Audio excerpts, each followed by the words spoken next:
We are Funk Motorsport, your heat management specialists. Based in the UK, we strive for perfection, developing thermal products trusted by professional race teams and drivers worldwide. Performance, protection, reliability.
Tarmac Sports.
We're at Three Sisters for round 5 of the British Drift Championships 2019. Last round, Josh King solidified his spot in the top 3 of the championship by taking away a second top place finish of the season. Can he do it again, or will championship leader Lew Edwards get his first win? With 2 rounds remaining and just 5 points separating the top 3 drivers, the championship is still anyone's to take.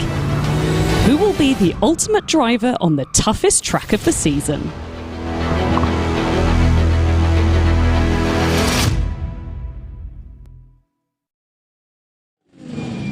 Hello and welcome to the British Drift Championship 2019. We are now at round 5 at the Three Sisters circuit in Wigan. This has been my first year with the BDC, and what a year it's been, Ian. Well, we said we was going to give you a really good championship, and a championship we gave you. Fireworks, thrills and spills, ups and downs, highs and lows from the beginning all the way till now, round 5. Yeah, look, and the big story, the biggest story evolving out of this Pro-Am Championship is Josh King. Well, he's back. He took the top step on the podium at the NEC. He took the top step at round 1, and he's had a lot of nightmares in between that, Sarah. He certainly has. I mean, he's had engine failures. He's had to use his spare car. I mean, who has a spare drift car? He's had his spare car, which he just didn't gel as well with as his original car, but he's back in it. He's on new tyres. He's literally a man possessed. He is back with a vengeance. Well, you say about those new tyres. Yeah, he's back. He's on Valino tyres. Not only that, but he's had some help this week setting that car up for this event. He went to the help of Martin Richards. Now, Martin Richards, if you don't know who he is, that man drives in Europe in the Drift Masters European Championship. He took the win on those Velino tyres. Josh King went to him, he said, I need some help. He set the car up, he put the same tyres on that car, and Josh King, well, he's looking good today, and that proved that in qualifying. He qualified second, but look, it's not all about Josh King. The top three in the championship, Sarah. There's 5 points separating those guys. We've got Josh King in third place. We have Martin Cowley in second, and Louis Edwards in first, and he just topped qualifying today. Louis Edwards, what did he get? A 94 and a 95 in his qualifying runs. Did. I mean, that's the highest I think I've seen all season. He's blown everybody away this morning, and he is definitely gunning for the rest of them this afternoon. He is certainly gunning for it. Look, and the good story, the big story coming out of qualifying is that the only time that Josh King and Louis Edwards can meet for this championship is in the final. So the championship can't even be decided today, because that means we're going to go to Buxton. That's it, absolutely. I mean, enough of what we think about these top three drivers. Let's hear what these top three drivers think themselves about the championship standings. There's only a couple points separating us, so it's really close between me and Cowley. I think the season's gone really well. Everyone's had ups and downs, and I've had quite a few car issues, but when it's gone well, I've exceeded really well. So I just need to make it go well in the next this round and the next round, and see what happens at the end. First round, T-side, absolutely amazing. Hopefully, with the Velinos, we'll be back on top and back, hopefully, on the first in the championship again.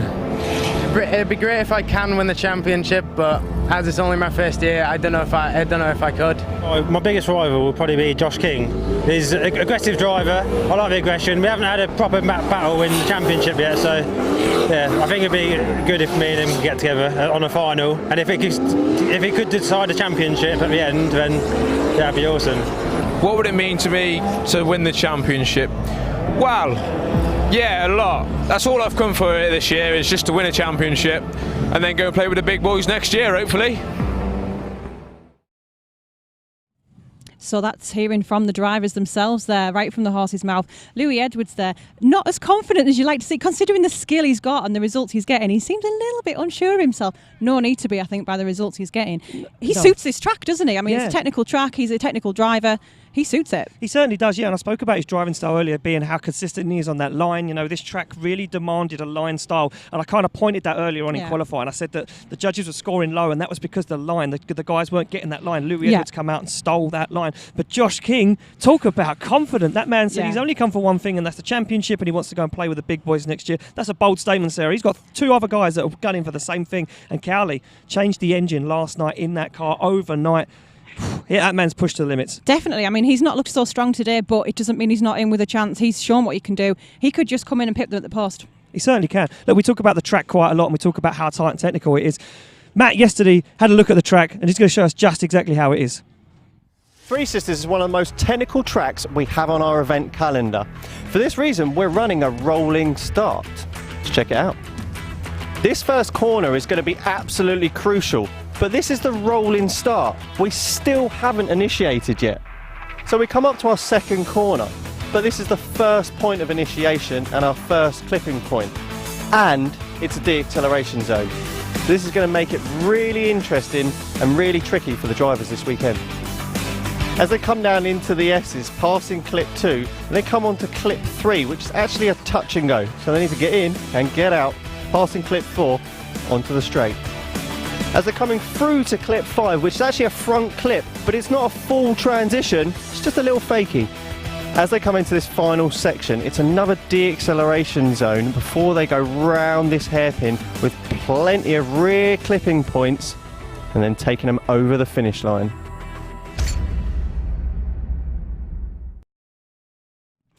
So that is the track, Ian. I mean, it's such a technical track. I was out yesterday with the gentleman drifter, Carl Farrar, who's just scraped it through qualifying this morning by 0.3 of a point. So good luck to him this afternoon. I mean, that's the track. It's great to see that we've got some good conditions as well for once, not impeding any rain on the drivers and testing them in extra ways. Exactly that. Look, it's good to see top-level drivers and a really good-looking track. But look, Josh King has proved that he can win in the wet and the dry. He has. Matt caught up with him earlier and had a chat.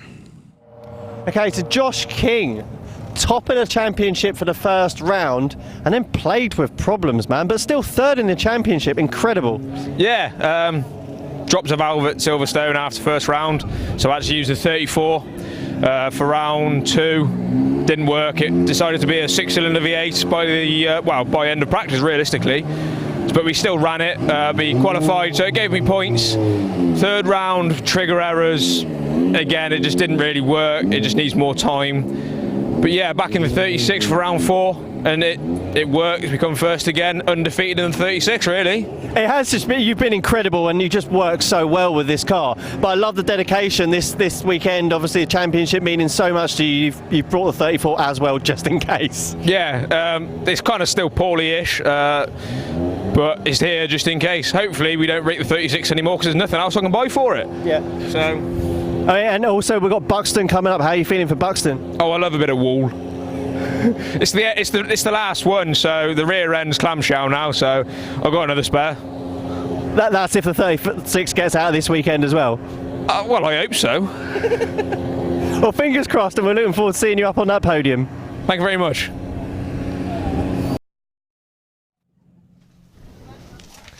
Well, there you go, ladies and gentlemen, and me and Sarah just a quick sprint back up to the commentary tower. And yeah, for you guys in attendance and at home, you can see on your screen right now is the battle grid for today's the battle tree up, and the first battle of the day will be Edwards to take on Farrar. God, some of these battles are going to be interesting. Barker to take on Gates, King versus Lardner. That is going to be a very, very good battle. Jones to take on Tyler. Minelga to take on Nayland. It's very heated, Sarah. This top 32 tree is stacked with some very, very good battles. The track conditions are perfect. The guys are ready, and the tyres are being warmed up on the track. Wigan, you ready for top 32? God, I don't think so. Do you think I'm silly? They're having a nap after the Wigan, the sun is out. This is the first time all year I've had a T-shirt on in the UK at a drift event. Three Sisters, Wigan, are you ready for the top 32? That's more like it. That's more like it. Right, listen, on the line right about now, we have our first place qualifier and championship points leader, Louis Edwards, to take on Carl Farrar. The man sits in that car waiting to do the deed. We get the thumbs up all around. We are ready to go. Championship contendancies on the line. Can Farrar redeem himself from that terrible qualifying session? The man who drove this track more times than anyone else in the last month is going for it right now, but he's up against the toughest contender on the grid as Louis Edwards fires it in. Farrar straight up onto the back bumper and onto the door he goes. Good transition. Farrar knows he can trust this qualifying line of Louis Edwards as they get into outside zone 4 and a fast transition through the middle of the circuit. Louis Edwards gets himself dialed perfectly on that qualifying line, but look at Farrar, door to door, almost contact the transition, and Farrar straightens. Farrar has to back out of it. As they get back into the power again, now Farrar starts to use the power at his use and get up onto the side of Louis Edwards and push him across the line. I knew that was going to be a bit of an epic battle, but that's just surpassed all expectations. I'm hoping that Carl's done enough there to redeem himself slightly from the qualifying that he just managed to scrape this morning. But Louis Edwards as well, I mean, he's just on form, isn't he? He's absolutely on form. Yeah, certainly did. Look, that was just incredible. Carl Farrar, yeah, look, he knew he could trust Louis Edwards. He knew that if there was anyone on the grid that you could get door on door on and know where he was going, it's going to be Louis Edwards. Yeah. Now Louis Edwards has to do the same thing, but I think for me, the pace is going to come into it. I think Farrar is going to use the pace. They're going to grip that car up, ready to rock and roll. Back on the line to go. It will be Farrar to lead out Edwards. This could get interesting. It absolutely could. I'm on edge waiting for us to see how this goes. So they're off the line, as you can see. Louis Edwards now takes the short. He's the shorter run up. Here he goes for a nice opposite flick initiation. A little dab of the handbrake there for Carl Farrar as Louis Edwards looks for the side of the police car RX-8 and they transition back in. Farrar seems to have found that nice qualifying line, but Louis Edwards is not going anywhere. He wants this. He wants the championship. He needs the points right now as he makes a big dive down up onto the side of Carl Farrar. Carl Farrar makes a big mistake using the handbrake, slowing that car down as they transition back. Farrar gets himself nice and wide right now as Louis Edwards loses a little bit of ground. This is the pace, this is what I was talking about. But Farrar sticks it to the line and Edwards clinging on for dear life in the back. That is exactly the pace you were talking about, and Carl Farrar's using that to his advantage. All of those horses under that bonnet. He is absolutely storming it, but he did make an error. Is that going to be what costs him? Big error, and I think that could be it. I think that could be the nail in the coffin for Carl Farrar's weekend. Slide him left for Louis Edwards, right for Carl Farrar. Championship hanging in the balance right now. Who's going to take it through to the top 16? 1 vote for Edwards. 2 votes for Edwards. Louis Edwards gets the win and advancing through. Judges, we need to hear a quick word from you. The first time they've spoken this weekend. Judges, clean battle for you guys. Yeah, that's right, Ian. We had an error from Carl on clip 7 as he came through. Louis ran a really, really strong qualifying line as usual. A little bit more proximity from Carl, but we had the advantage to Louis. On the second run, again, Carl had an error. Louis didn't have as much proximity, but there was enough of an advantage from the first run for it to go in his favour. So there we go, Louis Edwards getting the win. And our judges today, if you've only just tuned in, our head judge Brad McQueen, Ryan Pothecary, the man with so much experience, he oozes drift as he walks along, and the man that got on many podiums, Ben Manuel, those guys heading up the judging tower this weekend, and a whole wealth of UK drift knowledge up there. Up next on the line, Sarah, we've got Paul Cunnington and Matthew Roberts. Now, Matthew Roberts, was he one of our Drift Cup drivers as well? He's been, clearly he's got to Bluetooth 32, so he's obviously proved himself this morning, but he really did as well. He got some great scores. He certainly did, yeah. And look, he's got himself inside top 32. He'll be ecstatic. He's now got himself a BDC licence for the foreseeable future, and he's going up against a tough contender. Cunnington gets himself on the podium at most rounds. He's in 5th place in the championship right now, and Cunnington is going to use all the grip that he's going to dial into that S15 or S14.5 to try and pull away from Matt Pex Roberts. Roberts, we spoke to one of the Drift Cup commentators earlier, Trevor Foreman, and Trevor said that car not running 100% this weekend. It's got problems with the O2 sensors. He's a wounded deer right now, and he's going up against a lion. And as you can see, Paul Cunnington absolutely driving away from that one, and proximity is going to be the key on that, unfortunately for Matt Roberts. But look, Matt Roberts could have a bit of a secret weapon there, because can Paul Cunnington drive behind the slower car? That's what is going to come into play. That's it, and we've seen this situation before. It's so difficult. If you imagine you're following a car that hasn't got the pace you've got, hasn't got the power you've got, and you're trying to not only stick to the line, keep the proximity, but you're also trying to balance your power, because it's easier for you to put the power down because you've got more of it. Yeah, of course, and not only that, but these guys would have gripped the car up. So now they would have done qualifying a little bit of a looser setup. They would have gone back. They would have took 5 psi at the tyres, maybe a few clicks off the shocks to get that car a little bit more speed, so they can drive away from their opponent. And I think that's what Cunnington and the team have done, because you could see the pace was just incredible. Now Cunnington's got to try and balance that car using a lot of left foot brake or a lot of handbrake behind Robert. And that's not an easy task. No, I can imagine it's a task in itself. You can tell when you get out there, you'll see what he's going to be doing. He's going to be really battling with the car, isn't he, to try and balance. Yeah, when they come off the line, as you can see, Matt Roberts initiates in, and you can see Cunnington a little flick behind, and you can see him giving him some room. He's giving him some room to manoeuvre. Roberts goes wide, takes down that cone now as Paul Cunnington starts to find a side of Matt Roberts, and Cunnington's going to have to be careful now, because he looks like he's getting a little bit too close for comfort. They come down the highway to hell. A wheel drop from Roberts, but Cunnington fires up onto the door. He knows this is where Roberts will be flat out, so he can stick it to the door and ride it out, and he certainly does as Cunnington makes dives at him, sticks the knife in the wound. Right now, pops a wheel on the curb and pushes Roberts across the line, but an overtake over the line. Scary stuff from Cunnington. Very, very close driving. So, would he get punished then? Would he get points deducted for the fact that he's kind of just overtaken across the line? Does that not matter? Well, I mean, it was after the finish line, so personally, I think, right. Matt Roberts moved over and gave him some room. He would have known he's on the door. Slide him left for Cunnington, right for Roberts, and a quick decision, easy done. Paul Cunnington getting the win. No need to go to the judges, Sarah. Just proximity coming into that one, Easy to see, but I mean, brilliant drive by Matthew Roberts. I mean, excellent. Someone give him another 200 horsepower. That's what I'm saying. Give him another 200 horsepower, and then next year he'll just be incredible. And Matt Roberts even thumbs up there to Paul Cunnington outside the car, and Paul Cunnington getting the win and advancing through to the top 16. So he'll face off with Louis Edwards in the top 16. Louis Edwards not getting an easy weekend. He's not getting an easy weekend. So we move it back to the start line, Sarah, and who is up next? We will have Martin Cowley, who's had a bit of a drama, hasn't he, this weekend. He's done everything he can to get out there, and William Hanna in his gorgeous new shiny liveried car. Yeah, on the line, Willie Hanna to take on Martin Cowley. And Martin Cowley, like you say, drained physically and emotionally after a tough weekend changing that engine, but Willie Hanna not looking on form, but out of nowhere sometimes Willie Hanna can really come in and upset the mix right now. Cowley in this for the championship as he fires that car into outside zone 2, in it as well again, but he shallows up on 3, and that opens the door for Willie Hanna. Willie Hanna sees that, but doesn't have the pace as Martin Cowley starts to fire away. Cowley deep into that outside zone, and Willie Hanna getting lost in the smoke. He needs to pull something out of the bag right now. Does the Irish Scotsman, as Martin Cowley navigates his way round, pops a wheel up onto the curb, and across the finish line he goes. Fantastic, and that must be really difficult for Willie Hannah there. Just like you said, getting lost in the smoke of Martin Cowley's car. I'm surprised he could even see where he was going at all.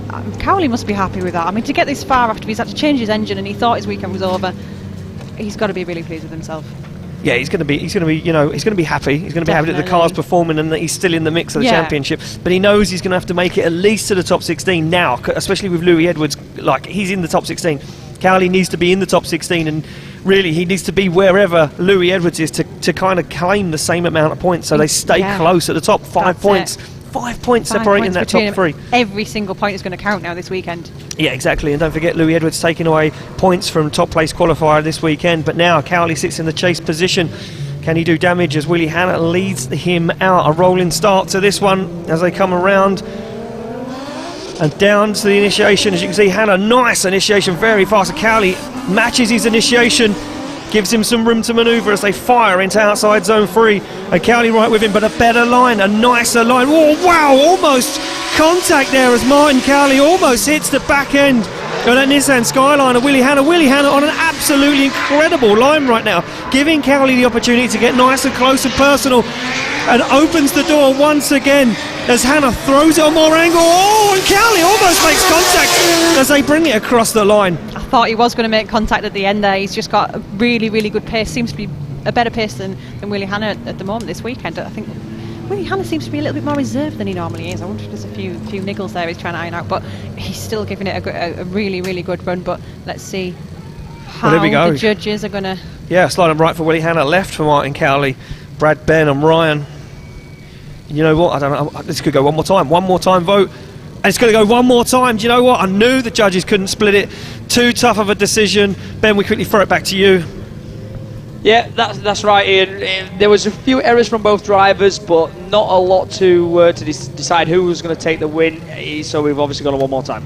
So there we go, one more time from our judges, and a unanimous decision to go one more time. We're just checking the tyres on the back of Willie Hannah's car. If these guys need tyres, they'll have to return to the pits, and we will move on to the next battle. If not, we'll get this one straight back on the start line, Sarah, and get them back into it again. And yeah, it looks like Willie Hannah wants to go back to the pits maybe, and now he knows. Look, the good thing, I always say this, and it's always something I go back to, is I love a one more time battle because these guys have felt each other out. Yeah. They know the pace, they know how much grip they've dialed into each other's cars, because it's a guessing game when you're in the pits. Of course, absolutely. You only can watch him in qualifying and say, well, he's fast and he's slow, and you know. Yeah, but until you're side by side, exactly. You just don't know, you know, even their driving style. Exactly that. You don't know what they're going to do. Yeah, so these guys have felt each other out now, so the one more time could get hot and heated, and we could see maybe some contact. But looks like those guys are going to head back to the paddock, as you can see. Willie Hannah, they're heading off circuit. And Willie Hannah heads off circuit to go back and get some fresh tyres as we line up the next battle of the day. So we've got Charlie Hume. So he came from Drift Cup into the NEC round. He absolutely stormed it and ended up driving with the pros on the Sunday, which was just quite unbelievable, really. He's a guy with a lot of talent. And he is now up against Lewis Baker on the line. The showman, as you described him earlier on. Yeah, look, he's the showman, and I spoke to his dad earlier, and he said, don't worry about us, because we come for war. And I'll tell you what, that's a statement. And I'll tell you what, he's not messing around right now. It will be Baker to chase down Hume for a spot in the top 16, and I know what, Charlie Hume is going to want to get that. Oh, and a left sleeping is Lewis Baker as Charlie Hume fires that car into the outside zone. You can see Lewis Baker having to sacrifice that qualifying line. Judges said in the briefing earlier on today they didn't want to see drivers sacrifice the line to gain proximity, and unfortunately that's what Lewis Baker did. He had to sacrifice that line massively. Makes a big error there up on the inside of Charlie Hume, and once again makes another mistake. And Lewis Baker here making mistake after mistake to try and keep up with Lewis Baker. Oh, but no, Charlie Hume shuts the car down. How is that? I do believe, look, I was going to make an assumption there, but I'm going to rein it back in all my excitement. I was going to say that I thought Lewis Baker could potentially have a 10-0, a 0 on that run, because so many mistakes made. Yeah, but then it didn't. He was still drifting, although there was a few straight-ins and a few errors. It still could maybe be a 1 point. It could be 1 point. He was still drifting. So it could have been a 9-1 up until that point that Charlie Hume shut it down. So it could have reversed itself, and Charlie Hume could be sitting on a 0 and Lewis Baker could be sitting with 10 points.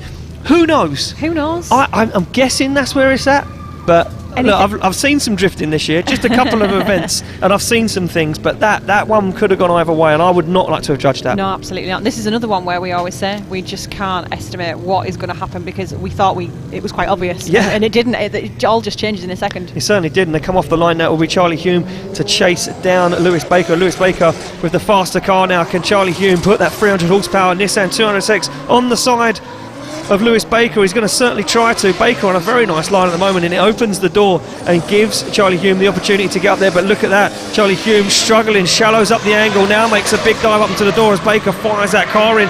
He sacrifices it massively as Baker stands on the accelerator and starts to pull away from Charlie Hume, giving him some room, throwing some rubber up in his face right now as he pulls it across the line. I don't know. I don't even know after the first run. I don't even know.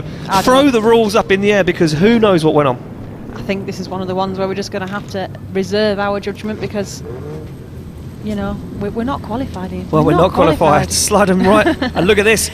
Lewis Baker, ladies and gentlemen, getting the win and advancing through. Judges, we just got to quickly fire it back to you. A scrappy first half of the run there. Yeah, it all came down to that first half there. Lewis was literally just on the cusp of having a 10-0. It was 9-1 advantage to Charlie. Unfortunately, though, Charlie shutting off for whatever reason it was before the end of the track there, forcing Lewis into, obviously fully braking, Charlie not getting back into the drift. It wasn't a small straighten. That was a full shut off, so that swung a 10-0 advantage at Lewis's way. And then on the other, when they switched it round, Lewis didn't make enough of any mistakes. It wasn't a perfect run in the slightest, but not enough to go a 10-0 again. So unfortunately, Charlie bowing out and Lewis taking the win. So there you go. I was right. Well done. I'm proud of you. It was almost a 9-1, and then the shutdown got it a 10-0. Hey, listen, all this drifting is paying off because I kind of know something. So you know what you're talking about now. If Dave Egan's in the house, that's 1-0 to me. Yeah. We're on the line, thumbs up. And we are ready to rock and roll with the one more time. Yeah, the one more time battle. Look, we've said it before. These guys have felt each other out, Sarah. They know the kinks in each other's cars. Absolutely, and this is a big championship moment for Martin Cowley. Yeah, it certainly is. Willie Hanna could take him down and ruin the rest of his year. And he's onto the back bumper goes Willie Hanna as Martin Cowley fires that car in now. Look, not as big separation this time. A lot more grip. Oh, did almost contact as Willie Hanna is willing to risk that brand new liveried car just to get the win. Cowley puts the hammer down though, starts to drive away as they fire in to the final couple of outside zones. And you can see Cowley dial on big angle, and that opens up the door for Willie Hanna to try and drive into him, but he doesn't gain it. Just at the last moment, Willie Hanna makes a dive, but it's too late. You can see the difference there between the first pair of runs with these guys to this one, the one more time. Like you said, Ian, they're getting the feel of each other, they're getting the feel for what each other are going to do, how the car's going to handle, and the grip that each other have got, and you can see how much more confident they both were there. Yeah, look, the confidence, you've nailed it, absolutely nailed that. Confidence, because they know what they're going to do. Yeah. They know that it's going to be no stupid mistakes, no silly games, because a lot of these drivers, they play games, left foot braking, hand braking in certain places. Trying to throw off the other person. Yeah, of course, pedaling the car, so they're back on the line and ready to rock and roll. It will be now Willie Hanna to lead, Martin Cowley to give chase. Cowley, look, he's going to be looking for the door. Spotters on the radio saying to him, there is nothing, you've got to put it all on the line. You cannot hold anything back. Hanna will be going 100%. He's got a good qualifying line. Stick it to the door and put your tyre mark on it. Be the first man to make a mark on that car, but Cowley gets left sleeping ever so slightly, and that could hurt him right now as Willie Hanna looks to fire it into outside zone 3. Nice and deep he goes, and Martin Cowley not so close this time as Willie Hanna fires away down the highway to hell and into the outside zone. Both of them go side by side, and Martin Cowley found the pace but makes a big error. Martin Cowley makes a huge error, finds himself on the inside of the circuit, and again a big wobble. Cowley making mistakes. He's under pressure. Across the line they go. I'm actually sat holding my breath watching these guys. I mean, Martin Cowley, I can't believe the proximity he had just at the end coming across the line there. You'd think they were attached to each other. That was spot on, but the wobble beforehand I think is really going to cost him. That's going to hurt him. That's going to hurt him massively. And you know what? Unless Willie Hanna, made huge mistakes that I didn't see. I didn't see, but I'm not a judge, so. I saw judges deliberating this one still, and look, there's a lot to play in this one. Judges saying Willie Hanna did make mistakes. I can see that. I can see the name being thrown around. Willie Hanna did make mistakes. Were the mistakes that Martin Cowley made, were they more or were they worse than what Willie Hanna done? That's what they'll be talking about. Who made the worst mistake? It's almost time. Decisions in. Left for Cowley, right for Willie Hanna. Brad, Ben and Ryan. 1 vote, 2 votes. It's unanimous. Martin Cowley gets the win and keeps that championship hope alive. Judges, we go to you. It took one more time to separate them, but we got there in the end. Yeah, it was quite a close battle there. Willie and Martin, putting on a good show. The big thing that basically took that was the first run. We had that scored at 5-5, and in their second run with Martin chasing, we scored that 6-4 in Martin's advantage there. The big difference there was Willie losing ground and cutting the track from about 4, 5 and 6, and then not really gaining the proximity properly, whereas Martin, he did a big dive between 7 and 8. It could have caught him out, but he didn't straighten up. Yes, he was on the inside of the track, but he's well within his right to do that. Within the 3 metres that we asked for the proximity, he then maintained that and really pushed Willie all the way to the end of the track. That gained that little advantage there. So there we go, Willie Hanna getting knocked out and Martin Cowley keeping that championship alive. We go back to the start line and we have, look at this battle. We have on the line Owen Atkinson to take on Maciek Blazewski. We've got a giant and we've got a 300 horsepower MX-5. This one is going to be all to play for. As you can see, Maciek firing that car away. Huge amount of horsepower underneath the bonnet of Maciek's car. And Owen Atkinson is just going to have to stick to that qualifying line. Now, if you're sitting indoors thinking, well, how does this play out? He's not going to be out of game proximity. Judges saying in the briefing, if you're in a chase position and you start getting lost, a higher horsepower car drives away, stick to the qualifying line. And unfortunately for Owen Atkinson, he's not doing that right now. He's shortcutting the track and he looks like he's panicking ever so slightly. Maciek Blazewski just flying around the track, putting down the run that he'd done all day in practice and qualifying. And Owen Atkinson not even in the same frame on the screen. No, unfortunately not. I mean, for Owen Atkinson there, he got a bit rattled, I think, by Maciek, and rightly so. I'd understand that completely. He's in a car that's probably got twice the horsepower, so he's never ever going to be able to triple. probably right triple there. The horsepower. Yeah, probably right. I'm pretty sure that's like nearly 900 horsepower. Yeah, then you're right. Yeah, that's absolutely right. Triple the horsepower. It's quite intimidating to start with, isn't it? Just to think about. It's not only that. Look, Maciek Blazewski, we've seen him drive in the Drift Games National Series. That guy's a killer. Like he's deadly behind the wheel. He knows how to pedal that car. And he looked at James Dean's S14 and said, "I want that car." James Dean said, "I'm not selling it." He said, "Well, I'll build my own then." Yeah, it's fine. They come off the line. It will be Atkinson now to lead out Maciek. Now Maciek has to be careful, like we said before.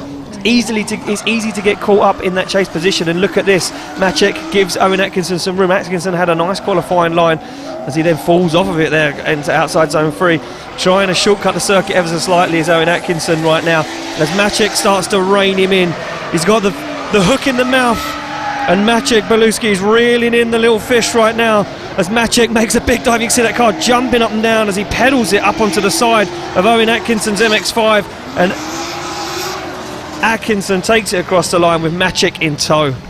Maciek there just doing what he does best, just throwing the smoke in the air, and he's got a really, really flamboyant driving style, which everybody loves. It's what we like to see from Maciek, and again, it must have been difficult for him to balance, as we've said, the power behind such a lower powered car in front. But I think Owen's just he's been rattled. He's definitely been rattled there. We've seen better from him. Yeah, he would have been rattled as well. He would have sat on the line as much as he said to himself, I don't care, like I'm in the top, I've qualified, but you do, I'm having fun. He would have sat there and looked at that car and said that's not fun. Yeah. So slide him left for Blazewski. Yeah, there we go. Maciek Blazewski gets the win and advancing through. No need to go to the judges.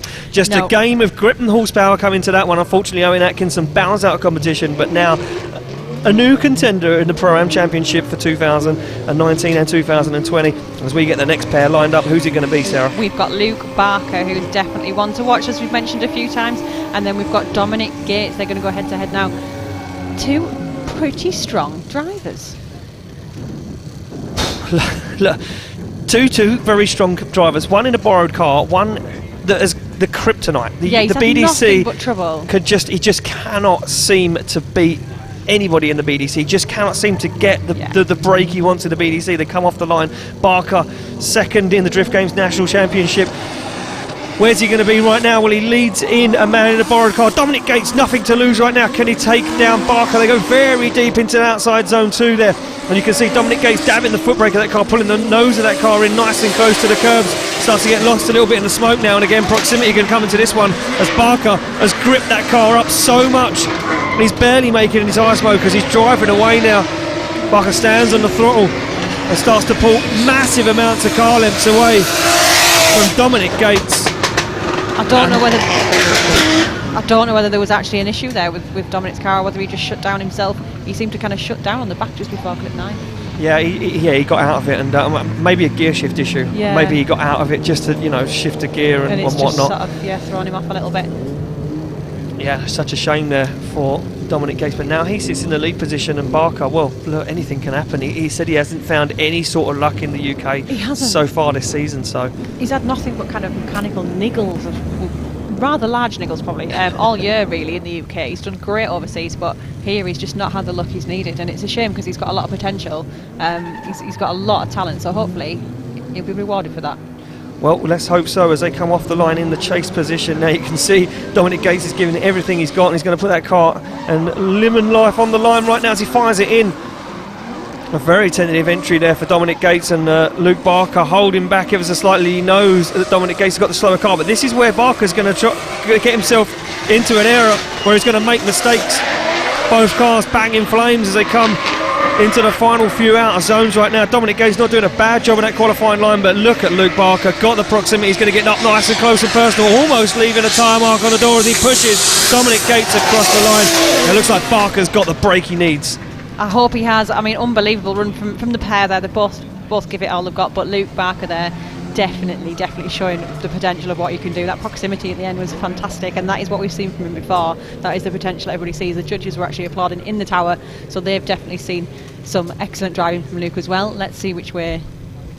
And we've got 3 votes for Luke Barker, so Luke Barker takes the win. So there we go, Luke Barker getting the win and advancing through, and finally managed to get something. And no need to go to the judges. Proximity being a big thing this weekend, it all comes down to grip and power, and unfortunately I know Dominic Gates, a borrowed car, and he can't expect to go back to the owner Sarah and say, hey, before we go to the next event, any chance you can forge the engine bigger turbo on it, just so I've got like a 900 horsepower for BDC. I've seen crazier stuff happen, to be fair. True, so you never know. True, you never know.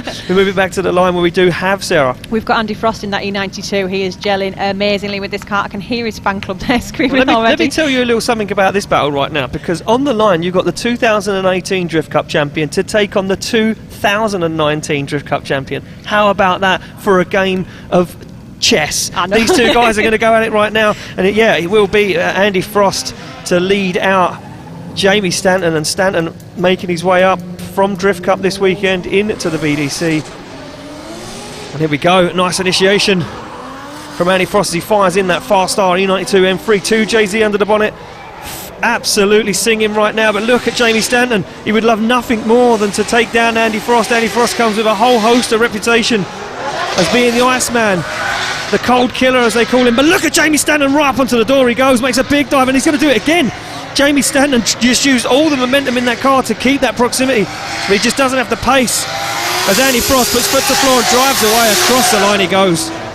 Stanton doesn't quite have the pace. I mean, as you can see, just the difference in car performance to Andy Frost, but he made some really good dives there, so he was really committed to what he was doing, and he was definitely going for it. His angle was a lot shallower than Andy Frost as well, so would that be something that judges are looking for? Are they going to say, well, your angle was quite shallow? Is that going to be something they would, Yeah, they're going to be looking at it. They're going to say, look, you're sacrificing angle, you're sacrificing a little bit of line just to gain that proximity. But look, they expect that in that chase position. Yeah. Now that we swap them around, it will be Andy Frost to chase and Jamie Stanton to lead as they come off the line. And this one going to be all down to how well Andy Frost can balance that E92 M3 as they fire it in. Jamie Stanton nice and wide, almost too wide there goes Jamie Stanton. When he picks himself back up, the Team Matt Motorsport driver gets nice and deep into out of zone. Look at Andy Frost, he's getting a little bit panicked, he's getting a little bit rushed. You can see him shallow up the angle there. He needs to sit back a little bit here and rein in Stanton over the run as he makes a huge dive up to the door, almost makes contact as Jamie Stanton stands on the accelerator, but look at Andy Frost onto the side of that Touring he goes and leaves a tyre mark on the door as they come across the line. Incredible stuff. Unbelievable. That Andy Frost is just so committed now. I mean, how he's driving that car is brilliant. He's had such a good opportunity after having some really rubbish luck with his own car and his own build earlier in the year, so it's great to see him doing so well in that E92, and he's definitely, his confidence each round is really, really building with that car as well. I mean, how much was he pushing it there? I think he literally was it's just insane. wheel on Look, wheel, yeah. And to see 2 Drift Cup champions going head-to-head in the Pro-Am Championship ability just goes to show how well that grassroots driving goes. There we go, 3 votes for Andy Frost. Andy Frost gets the win and advancing through. And look, I think for me it was just the aggression from Andy Frost getting the win. The judges applauding me this time. I know what I'm talking about. I'm not talking about Sarah. Every now and then. I'm only listening to you. So we get ready for the next battle of the day. We've got Danny Maguire, so he's the lovely, handsome gym owner in his car. He's been really, really confident all day. His missus is here somewhere. I'm sure she won't mind me saying he's handsome. Even you said that earlier on. Yeah, he's pretty hot. Look at him. He's a confident man this morning, so he is going to be absolutely gunning for it, and he's up against Rob Johnson. Yeah, well, look, one man is trimmed, toned and ready to go. Absolutely. Look very, very clean. And the other man in the other car, well, he looks like a wild animal. Can Johnson, the wild animal, take down the gym owner right now? The Secret Performance takes on Team Washlow. They fire into the outside zone. Big, nice flick there from Danny Maguire. As he said to me this morning, he's feeling confident the car's going well, but look at Rob Johnson using that confidence to push that car up to the door. He sacrificed a little bit of pace there, dialed on too much angle as Rob Johnson now tries to find himself back into the fight as Danny Maguire puts foot to floor. Rob Johnson gaining ground as they come flying around the final turn of Johnson. Dials big angle on as he puts it to the door. Amazing run from the pair there. Rob Johnson's just got such a different style. He kind of looks like a bit of a loose cannon, doesn't he? And I always look at Rob Johnson and think, no, he's not going to make that. I'm going to tell you something. And he does. He just does it. He's a little bit broken, Rob Johnson, and he won't mind me saying that. He is a little bit broken. In what way? Former banger racer. Oh, that's... So yeah, okay, I get it. Somewhere, when they put him together, they left a couple of bolts. You know when you put something back together again, you have a handful of bolts? Yeah. That's how when they built Rob Johnson, they was like, oh, what should we do with these? And they looked at the bin, they went, yeah, that'll just bin it, fine. That's what happened. That's why he's got a few loose screws rattling around Banger somewhere. racer. That's all I needed to know. That makes total sense. And he looks wild, like I say, he's got a beard like a homeless man. But anyway, look, he's an animal behind the wheel, he's an animal on the track, but he's such a nice, caring man, and he's got a good family here with him. He's got his 2 children, his wife Doris, up in the stands as they fire that in. Look at that from Johnson. He's not messing around. Danny Maguire nearly messes it up. Oh, Johnson puts big angle onto it. Johnson puts big angle onto it and sacrifices outside zone 3. Danny Maguire keeping himself cool, calm and collected behind, but he goes 3 wheels off the edge of the circuit. There goes Danny Maguire. Maguire needs to keep himself reserved right now as Johnson fires into that final turn, looks for the final 2 outer zones and not the proximity. Oh, Maguire makes another big mistake there as Johnson drops the wheel and takes it across the line. This one's anyone's.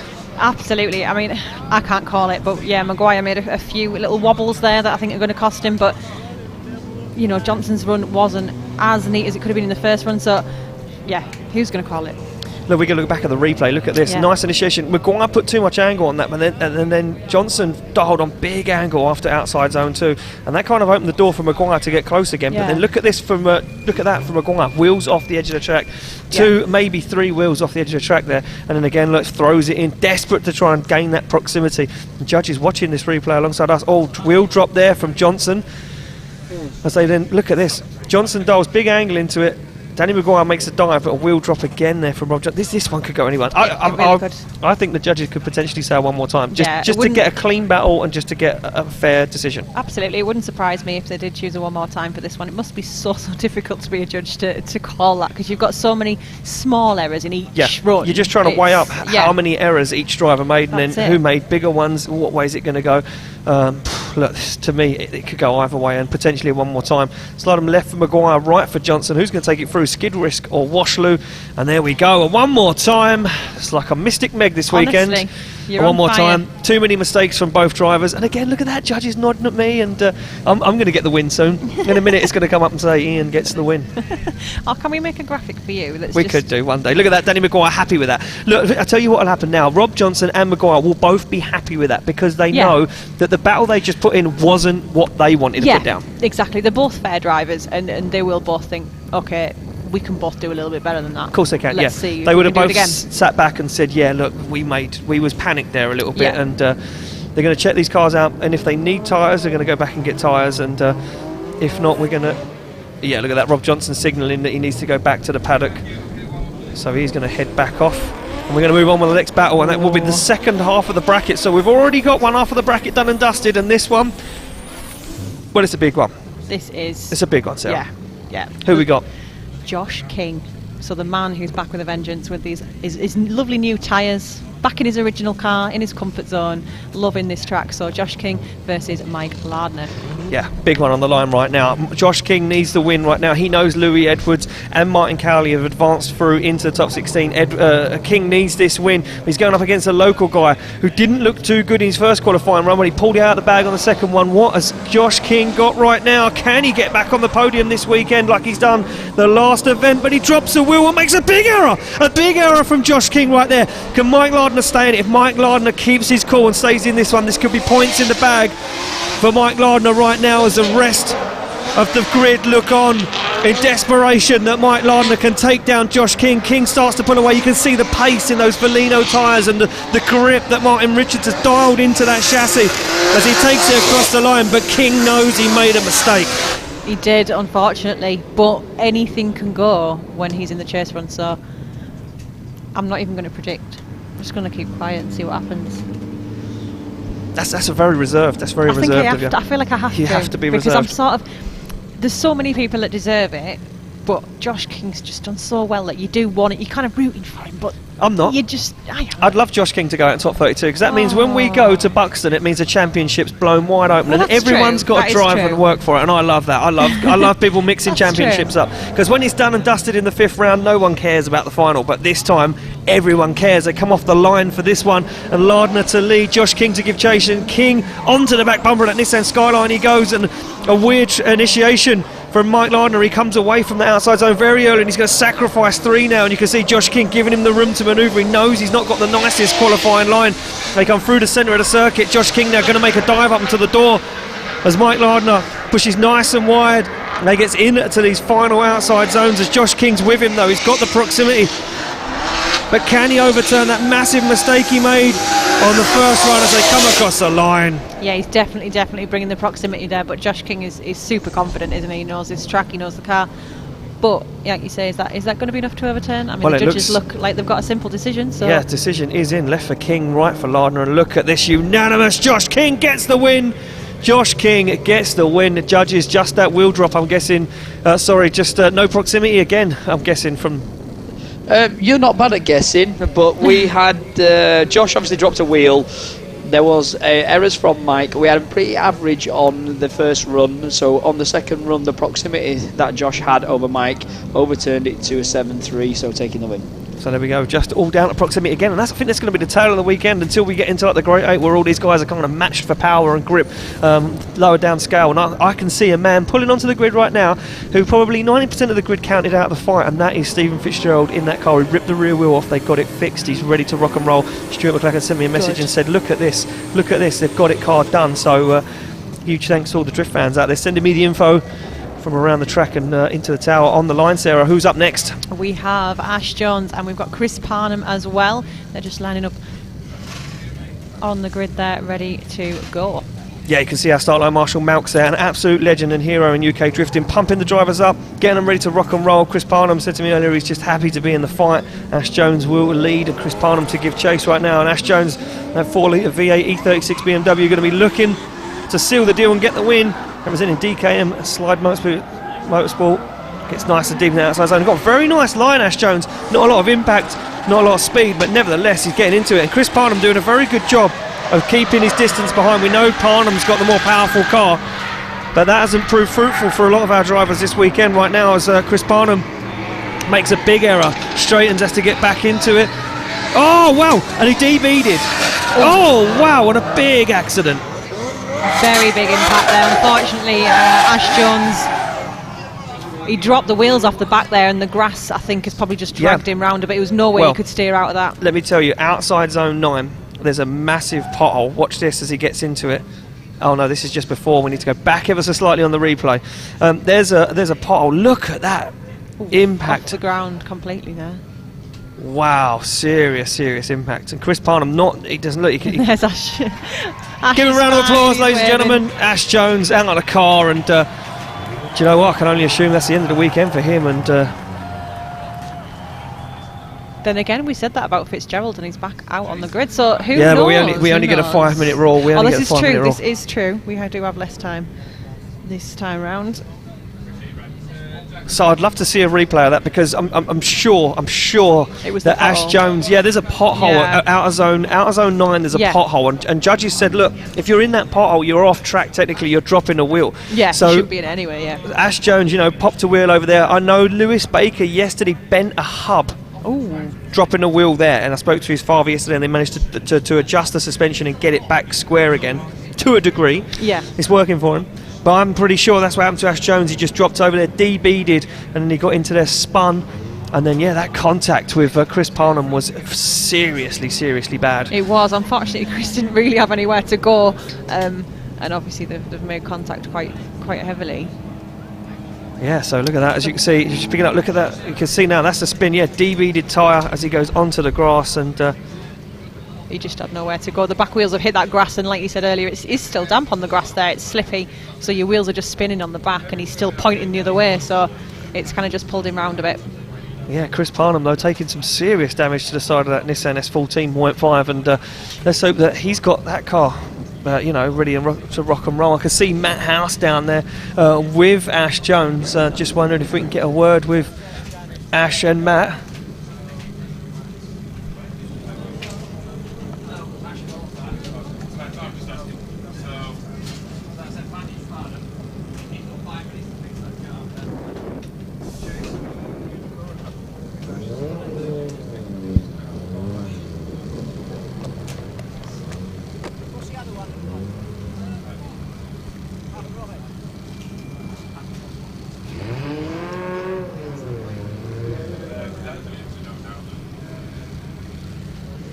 Okay, so it looks like we've got no audio, unfortunately, to you guys on the live stream from Matt House, just to the PA, and you can see there the damage to Chris Parnham car. Look at him laughing.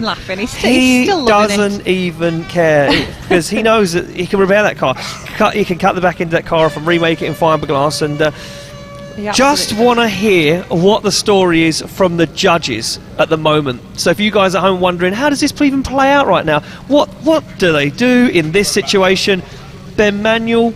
Yep, so just for an explanation, Ashley caused the accident, unfortunately, because he was off the track, so it's not a competition time out. Ashley's got technically 5-minute rule to fix that car. We've just spoken to him over the radio, and Ashley's not going to be able to get it fixed in time. Because Chris is on the start line, that would technically mean that he is able to continue. The car is okay to go, so the advantage is 10-0 to Chris Parnham, and because Ashley isn't going to get the car fixed, Chris Parnham will take the win and progress further on. So there we go, Chris Parnham getting the win and advancing through, and now unfortunately Ash Jones out of competition. Not only out of competition, but he goes home with a damaged car, and that is a bitter end to his weekend. So. It is, isn't it? I mean, none of the guys or girls out there want any damage at all to their cars, but they know that it's the risk they're willing to take to beat the competition, and unfortunately it's quite a nasty one. That we don't normally see that kind of contact, and I think it's just because he went onto the grass with those back wheels, and it's pulled the car around. Yeah, especially on that D-bead, and not good. No, but he's all right. He's out the car. He's smiling, so that's the main thing. So as you can see, that car getting pulled up onto the recovery track now, and while we get that car recovered and off circuit and ready to rock and roll in the next bell, we'd like to say a huge thank you to our sponsors, because like I say, without these guys, none of this would be possible.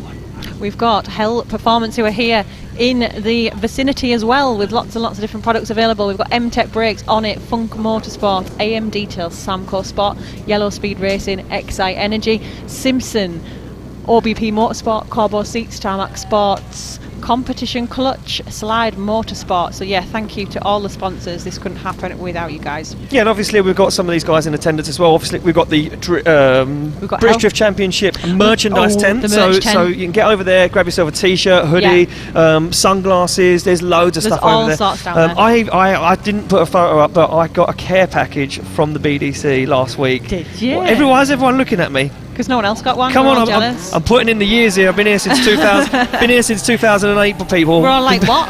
Everyone we're going to chuck you out the tower now. Just give Ash Jones a round of applause. He makes his way off the circuit. What a guy. Yeah, look, get over there, get yourself some merchandise. Right next to that tent is the Hell Performance tent. Steve's down there. He's supplying brake lines and higher pressure lines to all of the drivers free of charge this weekend if they have any damage. He's also doing you guys a discount here, I do believe, and he's also got loads of stuff for sale, so get down to him. We've also got the Drift Games guys in attendance. Dave Egan, the crew, will be driving tomorrow. We've got them in attendance with their merchandise tent selling hoodies, t-shirts and Hoonigan stuff as well, so get down there, grab yourself some merchandise. And opposite that, the Walton Motorsports stand selling Cosmos wheels, Vibrant Performance fabrication parts, turbo, smart stuff. Listen, you name it. If you've got money to spend, get down there. And if you've got money to spend and you're not here this week, buy me something for my car because it's slow. If you're not here this weekend and you've got money to spend, get yourself along, because tickets on the gate all day tomorrow. It's going to be sunshine. Come out. It's packed.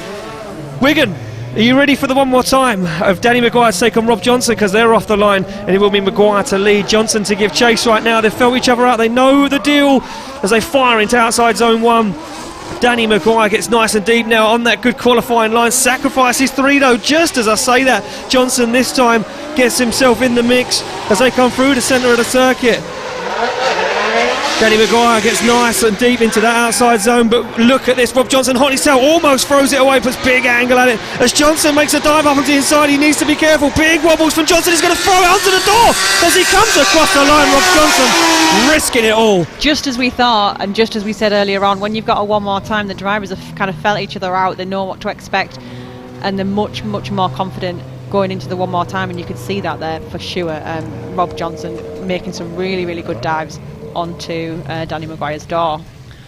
Yeah, so those guys getting their way back to the start line and ready to rock and roll. And as I was saying, just before we got interrupted by a drift battle, how rude. If you're local, even if you're not local, if you're a couple of hours away, make sure you get down here tomorrow and come and witness this. Our Pro Grid is back tomorrow, and it is going to be savage. A lot of guys returning. We've got the return of Simon Perry, we've got the return of Paul Smokey Smith from Europe going back to compete here. But on the line now, Rob Johnson to lead out Danny Maguire, and Johnson not messing around. He's carrying a hell of a lot of speed right now as he fires into the outside zone. He's looking to drive away from Danny Maguire, but Maguire is right with him. But Johnson on a nicer lead line, but Maguire makes a big error and has to stall the car up hugely as Rob Johnson now fires it down into Luna. Big handbrake drag from Johnson as he gets that car dialed into the outside zone.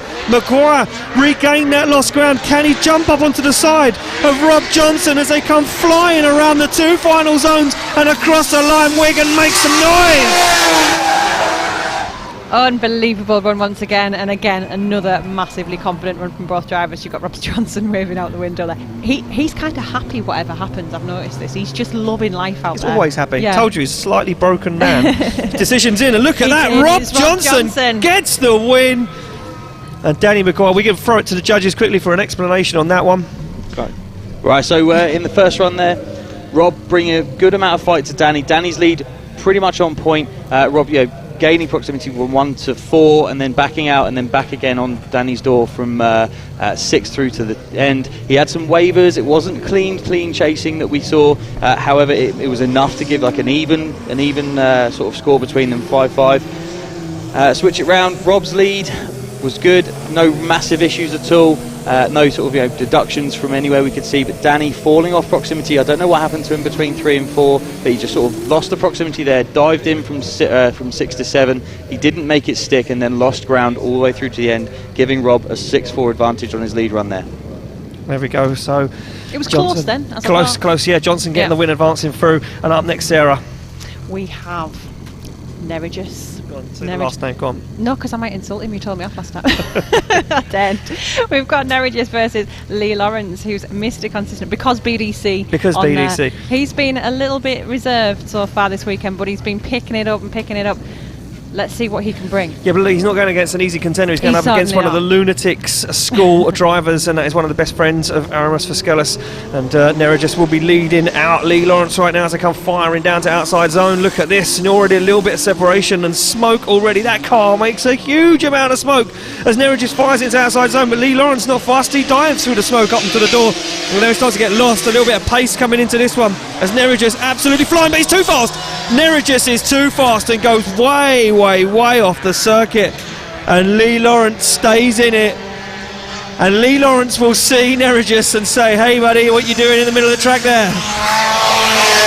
And another perfect example, really, of anything can happen. I don't think anybody expected that. At least the two marshals that Nerigis was heading straight for a minute ago. Yeah, Nerigis needs to chill out because we need those guys all weekend. And if We we kind of do. If we run them over, we're going to have to replace them and try and dispose of the body somewhere. We have to try and hide him. And we just get some guys out of the crowd that look like them.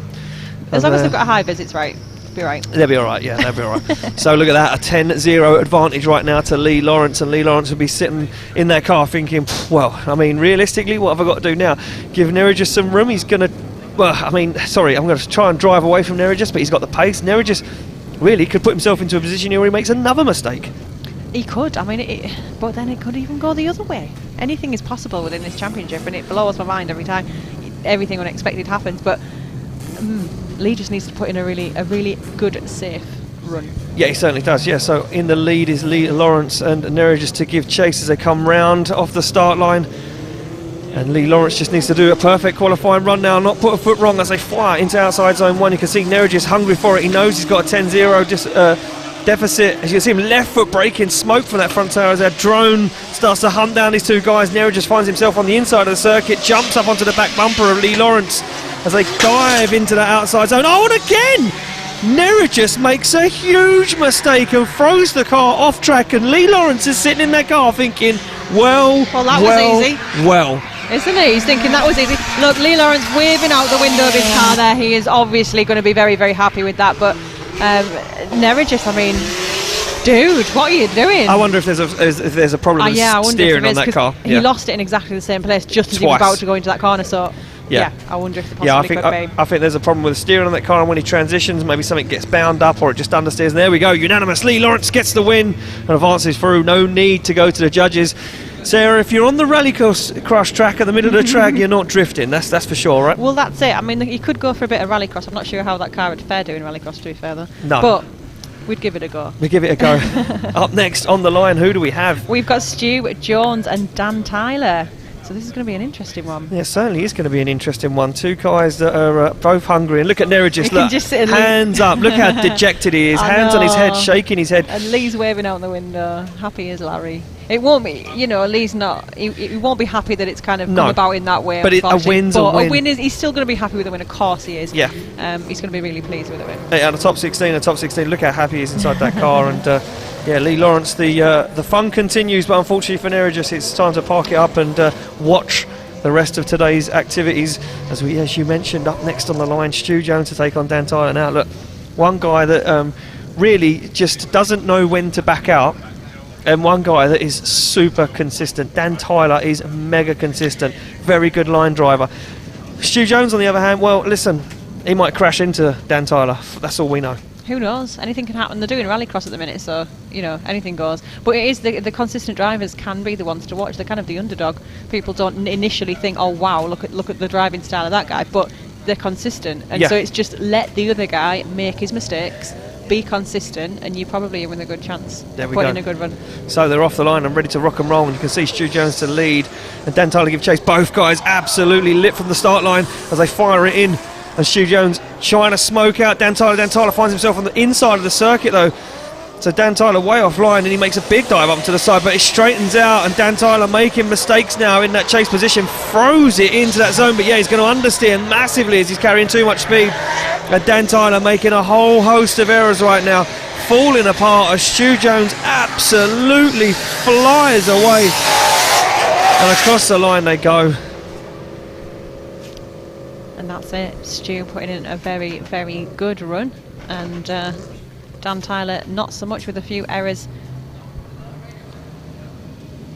Yeah, Stu Jones just making that look easy, but Dan Tyler, he made a whole load of errors, and I didn't expect that. I spoke about how consistent he is and how cool, calm, and collected he is, and he almost throws it all away, and not looking good right now for Dan Tyler. But this is a two-horse race, and we've still got one half of the battle to go.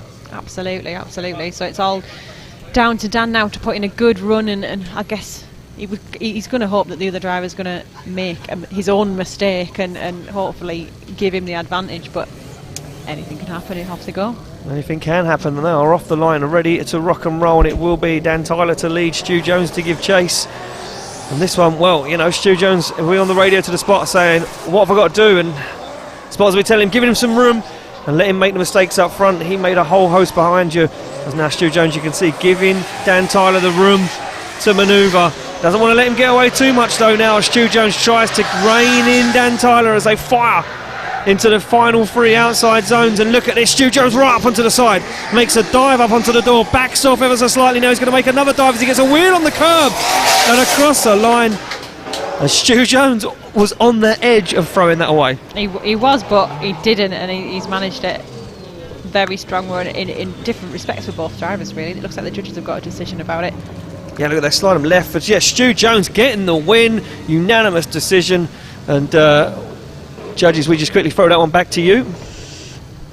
Yep. So it was quite obvious that Stu had a lot more proximity. There was more errors, obviously, from the chase driver. So the advantage went to Stu, and he went through. So there we go, Stu Jones getting the win and advancing through. And we move it along, Sarah, back to the line, a big one. This is a big one. We've got Stephen Fitzgerald. Stephen Fitzgerald, who we just thought, that is it. Weekend is over. He had some ridiculous damage earlier on after hitting that concrete curb. You'd never know, looking at the car. He's clearly got a good team down there that's been helping him put that back together. Well, he certainly has got a good team, because that car is back aligned, and they said, better than ever, ready to rock and roll. He sits on the line to take on Andy Sykes, and this one, well, Fitzgerald, he's way up the order on qualifying. He's going to outpace Sykes, I can tell you that for sure. Sykes in the lower horsepower car, he's going to have to just use all the momentum and all the skill he's got as a driver to keep with Fitzgerald, but Fitzgerald's going to want this one. But is he going to be scared of the curb? No such chance as he fires it into outside zone 1. And look, already the pace starts to come into play. Andy Sykes makes a big error and dives up onto the inside, sacrificing that qualifying line to gain proximity on the side. As Fitzgerald comes screaming through the middle of the circuit, Andy Sykes makes a big dive and relies on the tyres and grips, but over-rotates and throws it away as Stephen Fitzgerald brings it around. Round of applause, ladies and gentlemen, for Fitzgerald. They got that car fixed in 45 minutes. It's quite unbelievable that they got that done in 45 minutes, the amount of work that needed. That car was pretty mangled at the back there after that off he had earlier on, and he's just been given a lovely lifeline. He's just been given a really good lifeline from Andy Sykes. Andy Sykes has just come into Luna, that part of the circuit there, with the final 3 outer zones. He's just come into there miles too hot, you know, just trying to gain that lost ground, and unfortunately for Sykes, it didn't play off, and that car over-rotating. They pull back to the line, and it will be now Andy Sykes to lead out Fitzgerald. As they come off the line, you can see Fitzgerald dialed inside the car. He's not worried. He knows he took that damage, but he's got himself back into the game right now. It gives him some room, though. Spotters would have told him on the radio, give him some room. As Fitzgerald now starts to rein him in. As they come into outer zone 3, you can see Fitzgerald middle of the track. It's very scrappy, but he's got a 10-0 advantage. So he can afford to be a little bit scrappy, can Fitzgerald. As he now finds the side of that PS13 of Andy Sykes. And Fitzgerald is not even going to attempt to dive up onto the door as they bring it over the line. And Andy Sykes, I think he knows the deal. I think he probably does. I mean, great attempt at the lead run there from Andy Sykes, but I think he's probably just done himself too much damage, unfortunately, in the chase position, and the judges have made their decision. Yeah, slide him left for Fitzgerald, right for Sykes, and there we go. Spinning's not winning, and Fitzgerald gets the win and advances through to the top 16. And you know what, you would have counted that man out of the fight just 25 minutes ago. You absolutely would have done. I think it's amazing, the community spirit you've got within drifting and down in the paddock there, getting that car That was fixed. all me, that was. Was it? That was all me saying, if you can help, get down there. I'm going to take that. I'm taking that. If Fitzgerald asks me, I'm going to say that was me. That was all my doing. You'll back me up? Yeah, cool. Okay. Go down there later and tell him. It's not big at all. You're not scared of him whatsoever. On the line, Sarah. On the line, Ian Rutherford from my neck of the woods, Ian, and Jamie Stevens. So we've got Jamie Stevens in that. Sorry, I jumped in Sorry. there. Jamie Stevens in that borrowed Nissan S15 VR38 under the bonnet of Adam Charville. Just think about how much money is in that car. That is a semi-detached house sitting on the start line against Ian Rutherford's S13, which is probably, not shy off. It's certainly not shy I'm going to off, say there's a lot of money sitting on that start line right now, and Jamie Stevens got it all in his hands, and what can he do with it? Not his equipment. Big error there, though. Looks like maybe that throttle problem coming back once again for Stevens as he tries to find a side, and you can see him now trying to work it into it. Yeah, it looks like it hasn't got the power, which it could be that throttle problem again. It's kind of seeming to bog, isn't it? Yeah, it's bogging down massively, but you know what? Whose car isn't bogging down? That's Ian Rutherford's. He's found the line and he's got good pace right now, and he's putting it on that qualifying line. Jamie Stevens is into it now as he dips the front of that car along the curb and onto the back bumper. But Ian Rutherford looking strong in lead. Looking very strong. He's a very experienced driver, and that actually looked stronger than his qualifying runs, I think, there from where I was sitting. I'm inclined to agree. Yeah, that was a very good run there from Ian Rutherford as Sarah gets smoked out from the guys. All of Not the into tyre that. smoke. I've probably eaten this year. I've probably eaten about 20 tyres. Just in rubber smoke. Just in rubber smoke. Yeah. It is a bit gross. And you can tell because I've got 2 spare Westlakes wrapped around my midriff. Thanks, Ben Manuel. Oh, that's a bit cruel. He pointed it out. I'm not ashamed to admit it either. I've gained a dad bod in the last 2 years. Hey, dad bods are in. They are in. They're in. Tell you what is in, drifting right now, and Ian Rutherford comes off the line to battle Jamie Stevens. Stevens in that lead position. Can he get any form of redemption? Almost makes contact. Oh wow! Stevens puts that car on the edge of the circuit and throws it away. And Ian just manages to avoid. Ian Rutherford, it said, I am not crashing into that car. But they're going to try and finish up this run as Jamie Stevens gets back into it again, fires that car into Luna. But once again, dirt drops, and Jamie Stevens. That was close. Yeah. That was very, very close. Give him a round of applause, ladies and gentlemen, as they come past you. Jamie Stevens. Oh, he's just going to hold the sides. If Adam Charville is anywhere, just don't look, mate. Don't watch. Just turn around. Just turn around. Just the trees behind you, mate, are beautiful. Fine. Everything's fine. The side skirt's not hanging off. Good on him for both. I mean, they sent it. Give him a round of applause, ladies and gentlemen. Jamie Stevens coming out this weekend, borrowing that car to put on a show for you guys. And he is an absolute gentle giant. What a guy. Absolutely. And listen, let me tell you something about Jamie Stevens. He's doing good things for UK drifting behind the scenes. He may just be a driver to everyone else, but trust me, I've got a lot of chats with that guy, and he's doing good things for UK drifting on and off the track. So huge shout out to Jamie Stevens. And we need to make this decision final. There we go. Ian Rutherford gets the win and advances through. Unfortunately, Jamie Stevens out of competition. And probably a sigh of relief there from Adam Charville. That car's not going to get drifted anymore today. Probably so, but I mean, at least he's had the opportunity to get out in another car and keep competing, so at least he's had that chance. Exactly that. So that is it, and just 2 more battles left to go in our top 32, and then we're ready to kick off top 16. We're getting through them thick and fast today, and we're not going to delay any action for you guys. We're going to keep this rolling all the way through to the final, and then tomorrow, like I say, our pro competition. If you're local, even if you're not local, get yourself down. Tickets on the gate all weekend. It's worth the drive. Those guys are going to be going to town. We always say, don't we? We can't believe the action that happens on the Pro-Am days. It always surpasses our expectations. And then you've got the pros. Then tomorrow. you've got the pros, You've got more. It's absolutely brilliant. So on the line we've got Aegis Minelga, and we have Chrissy Nalen alongside him. Yeah, Aegis Minelga putting in some really strong qualifying runs. I was going to say, not that we can see them right now because of all the smoke, but there we go. Smoke. Yeah, Chrissy Nalen looking good as well in qualifying. This one, you know what? I think either of these contenders are both worthy of a spot in top 16. But only one of them can take it through, and just 2 spots remain in that top 16. It will be Aegis to lead in Chrissy. And personally, I think Aegis, he's got the nicer qualifying line. He's qualified way up the order in 6th place. Chrissy Nalen down in 27th. This one going to come down to grip and pace again. Look at the opposite flick, and I think Nalen's messed himself right up there by doing that. He's opened the door for Aegis Minelga to drive away, as Aegis now puts the hammer down, starts to put all the power out of that V6 twin turbo to use as he drives away and flies through the middle of the circuit. And Chrissy Nalen now is going to be playing catch up as they fire into these final outside zones. Aegis dials on big angle, and you can see Chrissy Nalen sacrifice that line, try and get into it, but he's lost in the smoke, and he jumps over the curb. Does Chrissy Nalen almost knocks himself out of the battle. Yeah, Aegis looking pretty strong there. He's the guy that we chased down yesterday in practice, and I wouldn't want to go up against him. No, you wouldn't want to battle him. He's very confident in that car. So. And he's looking strong this weekend. Absolutely, qualified in 6th, so he's not one to be messed with. No, he certainly isn't one to be messed with. They go back to the start line, and we will see Chrissy Nalen now lead and Aegis Minelga to give chase.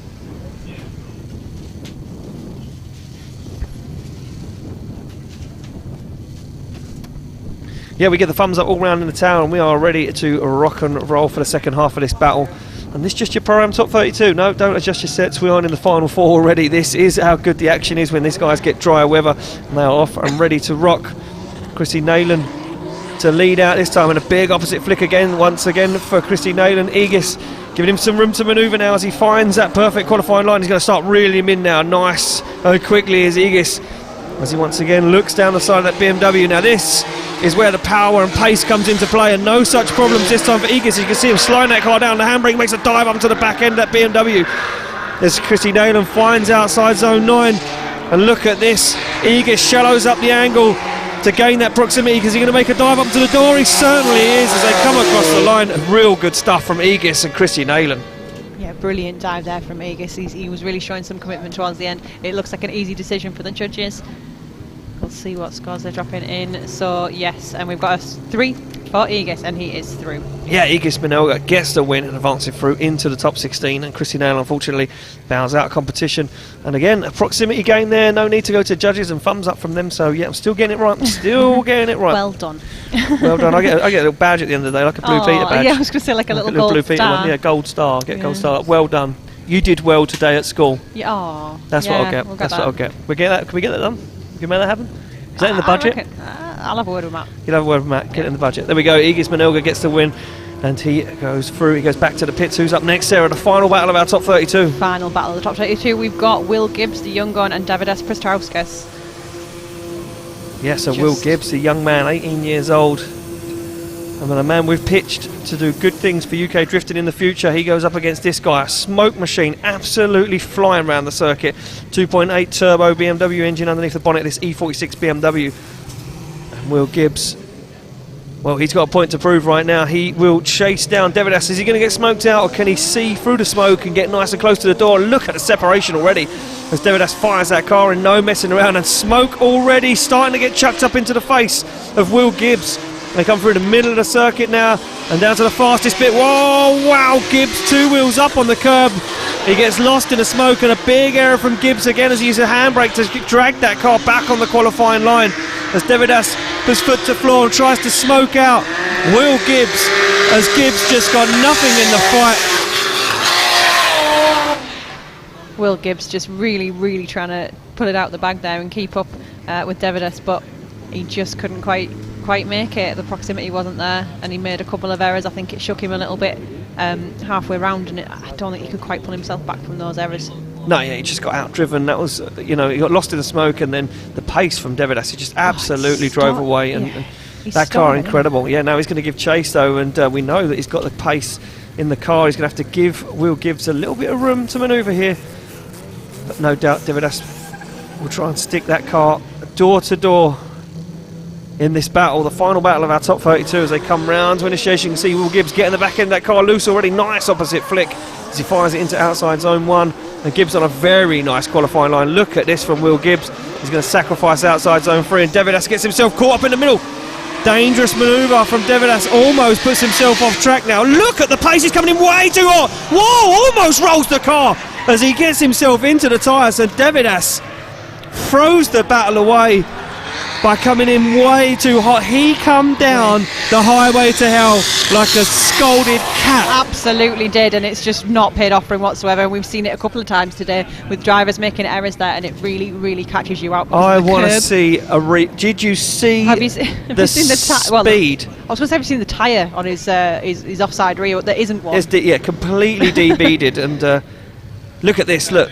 From the beginning, from the initiation, nice initiation from Will Gibbs. Yeah. He's on a very good qualifying line. He gets nice and deep into the outside zone. He sacrifices 3, and you can see here, look, big mistake from Prestauskas. Now watch this, look. That's where he's made the error. He's too wide. And then watch what happens here as we switch this other view. Look at Prestauskas, look at the speed.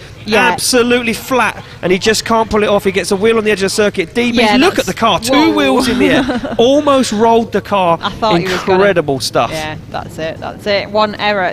I said earlier on, this track is so technical, but it's quite narrow in places as well. Very narrow, and that highway at Hell down there is really, really narrow section of track. And if you get an error there and you drop a couple of wheels off or one wheel off, you're just dragged into the grass. Yeah, look, DB, that was so close to going over. Decisions in, Slotham left for Devidas and right for Will Gibbs. And Will Gibbs gets the win and advances through into the top 16. And that is out. Our top 32 is done and dusted. And we do now have our top 16 drivers. You can see Will Gibbs gets the handshake from our start line, Marshall Melks. And not the way he would have wanted a win, but like I said earlier, a win's a win. Yes, they're all going to be grateful for a win, however it happens, but it is obviously not ideal when it happens in that way. So there we go, up on your screen now, the battle tree is on, and we can see what we've got lining up, and it's going to be a good one. As you can see, first battle of the night will be Louis Edwards to take on Paul Cunnington. Two guys in the championship fight. Cunnington 5th place in the championship, so he can still technically, gain some points from Edwards now. So absolutely, he's not out of the running. Cowley to take on Luke Barker. Barker, again, a strong contender. Cowley's on the ropes here. He's got it all to play for. Blazewski to take on Barker. Cowley to take on Baker. Baker, look, he's been flying this weekend. He's an unknown entity in the championship. He could mess that one up. Look, it's too many battles to go through. It's going to be wicked. You know what? Let's just get straight into the mix. Let's just get this thing fired up and ready to rock and roll. Let's stop talking about it, Sarah. Yeah. Let's just do it. On the line, who's next? What's the next battle? Right, so we have Louis Edwards, championship leader. He has been absolutely storming it this morning, and he'll be going up against Paul Cunnington, who is not out of the running just yet. So yeah, we haven't been kind of waffling about Paul Cunnington today, but he's certainly up there as a contender. Look, this guy has ended up on the podium a few times in previous years, and this year he's been close to getting the podium. Look, he's been the bridesmaid a few times.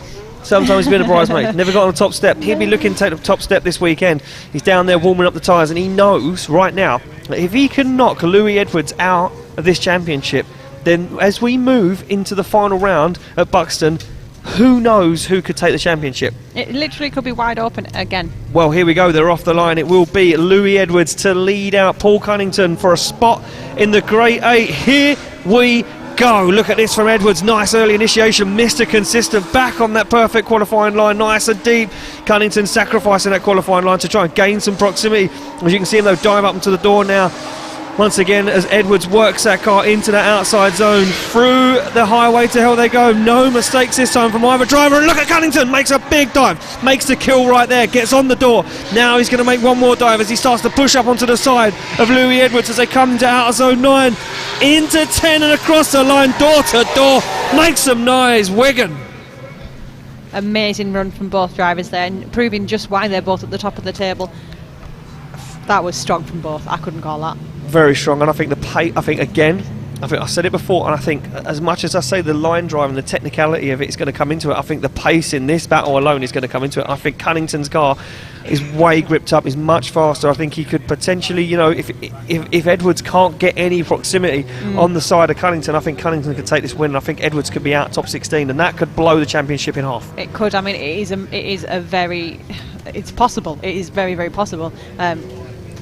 Like you say, that he hasn't quite necessarily got the grip that Cunnington's got, so how is that going to affect him? Is he going to be able to manage it? Let's see. Well, we're about to find out as they come off the line. You can see nice wide initiation there from Paul Cunnington, but he has to dab on the handbrake, and that opens the door for Louis Edwards to get nice and close as Edwards tries to make a dive up to the side. He does again, sacrificing outside zone 3. They come through into outside zone 4 and down the middle of the circuit, and Edwards is going to use the pace and momentum to get back on the door, and he certainly does. He just about holds on to it without making a mistake, and Edwards says, who cares about power? Who cares about grip? Just watch me go right now as Louis Edwards sacrifices a little bit of angle to gain that proximity, and across the line they go. Wow. Unreal run. I mean, the judges are applauding in the tower. I guess this is it, isn't it? We're getting down to the top 16. This is the kind of driving that we're needing to see. Again, I can't call it. Looks like the judges can. Well, decisions in. Slotham left for Edwards, right for Cunnington. 1 vote for Edwards, 2 votes for Edwards, and unanimous. Louis Edwards gets the win. Judges, we need to throw it back to you. That was an incredible battle from both those guys. Yeah, both drivers there pushed real hard. What we looked at there is Louis' lead line was absolutely phenomenal, really good. Paul, he didn't really enter with Louis. He cut 1 and 2 off unnecessarily, really. He maintained okay proximity, but it wasn't like he was door to door. He was on the wrong area of the track. He then dived in quite heavily between 6 and 7. Yes, he pushed Louis all the way to the end from like clip 8 onwards. However, we are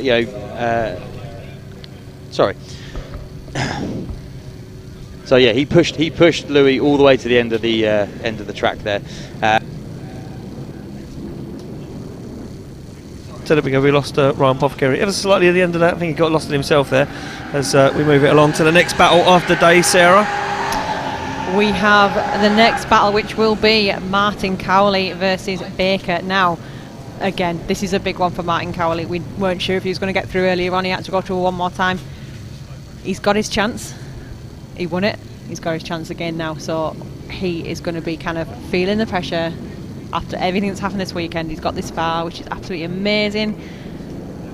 This is where it all counts again for him. He's just, I mean, again, going back to the championship, and I know we talk a lot about this, but Louis Edwards has just gone through. He's moved through to the Grade 8 now. So Cowley, sitting in second place in the championship, is going to be looking, saying, if I can take down Lewis Baker, I get to face off against Louis Edwards in the Grade 8. That means that before we even get to the final, I've potentially gone points ahead. Well, he will go points ahead if he beats him and goes to the final four, because it's so close at the top. So for Cowley right now, the championship has never mattered more. He needs to win this battle. But Lewis Baker and his dad said to me, we've come for war. We've got nothing to lose. They haven't. They absolutely haven't. And he's proving that so far. So you can see both drivers just warming up the tyres and pulling up to the line now. So yeah, Martin Cowley now to take on Lewis Baker. And they're just giving the thumbs up to send these drivers off on their way. This is where it all counts for Martin Cowley. And they approach the rolling start.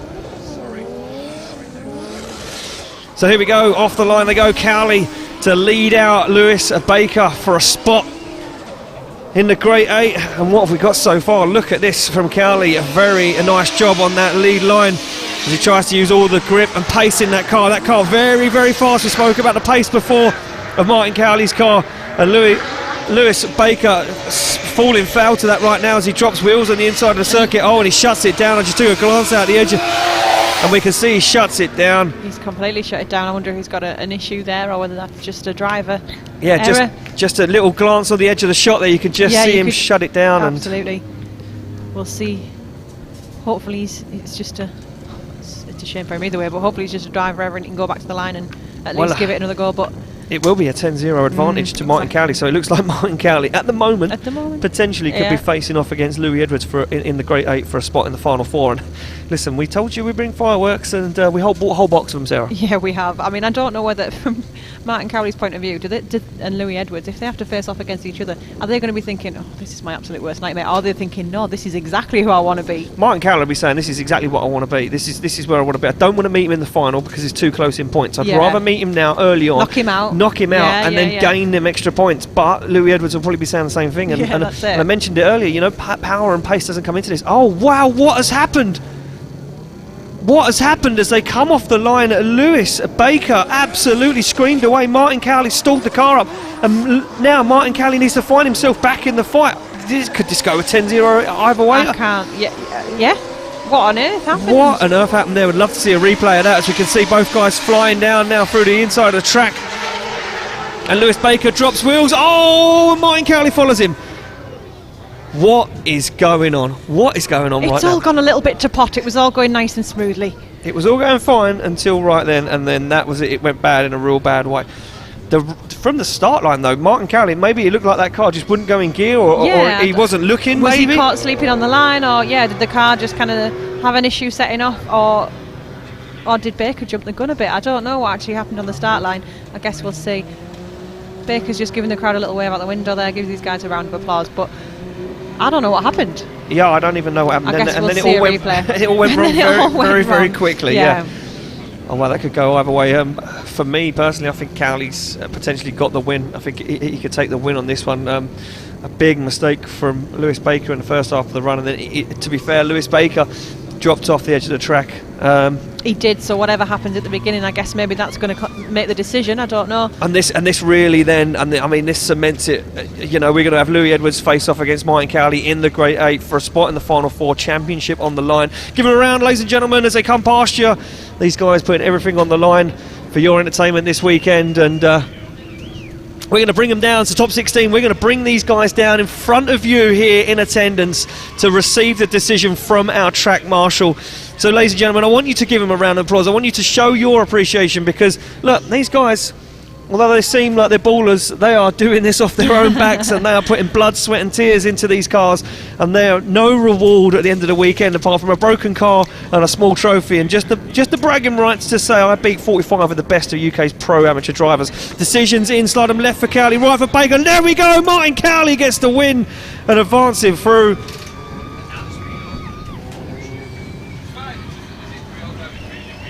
So there we go. No need to go to the judges. Lewis Baker, wheels off track everywhere possible, and unfortunately easy to see why on that one, unfortunately for Baker, but he brought it just wasn't enough today. He certainly did, he bought it, but that was all he had. So Cowley goes through and he will face off against Louis Edwards in the Grade 8. That's going to be epic indeed. We're moving along to the next battle of the day, Sarah. Yeah, we've got Maciek versus Luke Barker. This is going to be a really, really interesting battle. Two very different drivers, two very different cars. I have no idea how this is going to go down. Well, let me tell you a little secret. These two guys both left the UK and drove in Ireland in the Drift Games National Series together. Yeah. This isn't the first time they've queued up on the line together either. No. So on the line, these two guys know each other. There is no horsepower or grip difference. They've both got the same of the same. So this one comes down to driver talent alone. Barker hasn't had the success in the UK. Can this be the weekend it all goes right for him, or can Maciek take it away as they come screaming through the gears and down to initiation as Maciek and Barker fire it in side by side at the same time? And look at this, Barker sacrificing that qualifying line to gain up onto the side of the door of that S14 of Maciek now as he makes a big dive. Oh, and Barker almost spins. How he hold on to that, I never know. Oh, and Maciek goes wheels off track now as Luke Barker finds the side of that S14, stalls up ever so slightly as Luke Barker now makes another dive. He's going to get right up onto the side of Maciek as he brings it across the line. Make some noise, Wigan. Unbelievable. I can't even, there's no words for that one. I told you we never know what's going to happen. I knew that was going to be interesting. I mean, I don't know how Barker held that. I thought that was it. I thought he was gone, and then he brought it back. He managed to hold it, and then Maciek made the error. And it's always that corner, the same one at the end of this highway at hell. He's catching everybody out. You just can't. I think the thing is, everybody, especially the lead car, is carrying so much pace into that turn into outside zone 7 that they're just I'm getting lost for words. They're foot to floor. They absolutely and are. They just can't slow the cars down enough going into it, and I think that is it for me. I mean, look, Barker's transition, how he didn't over-rotate, I don't know. They're off the line, ready to go. It will be Barker to lead, Maciek to give chase, and now Maciek knows he can't put a foot wrong. Can he trust Barker's lead line? Well, he's going to have to right now as he fires onto the side already from initiation. And Barker nice and deep on that outside zone, and Maciek right with him as he looks for the side of that 350Z. Barker starts to pull a little bit of a gap now though, as Maciek once again makes a huge dive down the highway to hell. Can he get onto the door as they transition into the final two outer zones? And now Maciek finds the side at 350Z and they both come screaming around the final turn. Incredible. Another battle that I just cannot call. The judges might make a very easy decision on this, but that's not for me to say. That both drivers are so strong, and they're both quite aggressive in the way that they throw the car into the corners as well, and I like that style. It's good. Aggression. Yeah, I like it. Wins battles. It's good. Yeah. It so suits them these both guys making very their well. way back to the start line. To our marshal, where they will receive the decision. And who will be going through to the Grade 8.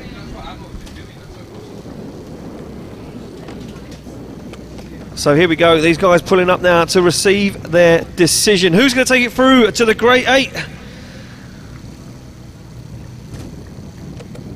And the judge's decision is in. Slide them left for Maciek, right for Barker. Brad, Ben and Ryan. And there we go, unanimous. Luke Barker gets the win. Barker gets the win. We go to the judges. Luke Barker judges absolutely finding his form this weekend. Yeah, that was a strong performance there from Barker. The main difference here was Maciek putting the wheel off, that long drag of a wheel off between 6 and 7. It really sealed the deal there. Both drivers drove real well on that. I think Luke dropped a wheel off tiny amount at clip 10 there, but it's relatively unimportant with the massive compared to the mistake from Magic, and Luke really showing his consistency and aggression there. Awesome, thank you, judges. Yeah, I'm pleased for Luke. He'll be very, very happy with that. I mean, he's had a lot of engine problems and car niggles and issues this year, and he even had the head off the car yesterday repairing stuff ready for this, so well done to Luke Barker there. And next up on the line we have Rob Johnson and Andy Frost. This is going to be quite an aggressive battle as well, I think. Yeah, this one's going to be absolute fireworks. If you want to see some carnage, well, now's the time you're going to see some, because on the line we have we have a Rob Johnson to take on Andy Frost. Andy Frost to lead, Rob Johnson to give chase, and Johnson, look, not scared to put that car on the line. And Andy Frost, he says, well, I'm here to make a statement in a brand new car in this team, Farstar E92 M3, both with Toyota 6-cylinder turbo engines under the bonnet. Who is going to be fruitful and take it through to the Grade 8? They both won the win as they come smashing through the gears, and look at this from Frost, very wide. The Iceman cool, calm and collected right now as he fires into those outer zones. Rob Johnson looks for the side of that BMW and said, yeah, I've got the pace, I've got the grip right now, I can stick it to him as they come through the middle of the circuit. Johnson gets left behind ever so slightly. Now this is where wheels have been getting dropped, but no, not this time from both of these guys, as Johnson sees the side and makes a dive up onto the side of Andy Frost as Rob Johnson gets nice and close, backs out of it a little bit and then puts it in one more time as he brings it across the line. Just as epic as we expected that one to be, I think, and I think we're going to see something very, very similar when the roles are reversed in just a moment. I think this is going to be a very, very difficult couple of battles to judge. Yeah, it certainly is going to be very, very difficult, and these guys make their way back to the start line. It will be now Andy Frost to give chase, Rob Johnson to lead, and Andy Frost really is just want to gain a little bit more proximity. He's going to want to be a little bit closer than Johnson. Johnson had a couple of little, couple of little jabs in the fight. But he fell back ever so slightly, so they're off the line and ready to rock and roll. Rob Johnson to lead, Andy Frost to give chase as they come smashing through the gears. Look at that, Andy Frost right onto the side, onto the back bumper of that S14 of Rob Johnson right now. Johnson gets nice and deep into the outside zone, and look at Andy Frost all over the side of him, but he's making a couple of little errors there as Johnson fires into these final outside zones. Andy Frost right with him. They transition back, and Frost now puts the hammer down, starts to find the side, almost contact. Andy Frost just backs out of it ever so slightly and then gets back into it once again as they both come flying across the line. Incredible stuff. Exactly as I said was going to happen. We're going to have another strong run from both drivers there. I think from where I was sat, Andy Frost was just a little bit better on the proximity all the way around, but I could be wrong. I could be totally wrong. I could have missed a lot of things that the judges are looking out for. And now that we're in the top 16 as well, they are going to be looking for a lot of detail. They certainly it's going to come down to splitting hairs, really. They certainly are. We got any Rob Johnson fans in the house? We got any Andy Frost fans in the house? God, that's going to be some fist fight later on, let me tell you that, because that is equal. Who wants to see him go one more time? Yeah, I'd love to see that, because these two guys, they're warriors. They're not messing around. Look, a round of applause there. Judge's decision is in. Who is going to take it? Left for Frost, right for Johnson. Brad, Ben and Ryan. One vote for Andy Frost. 2 votes for Andy Frost. Andy Frost gets the win and advances through. And judges, Andy Frost. Well, he's keeping it cool. Yeah. I'll just wait for these guys to pass the tower, otherwise no one's going to hear what we've got to say.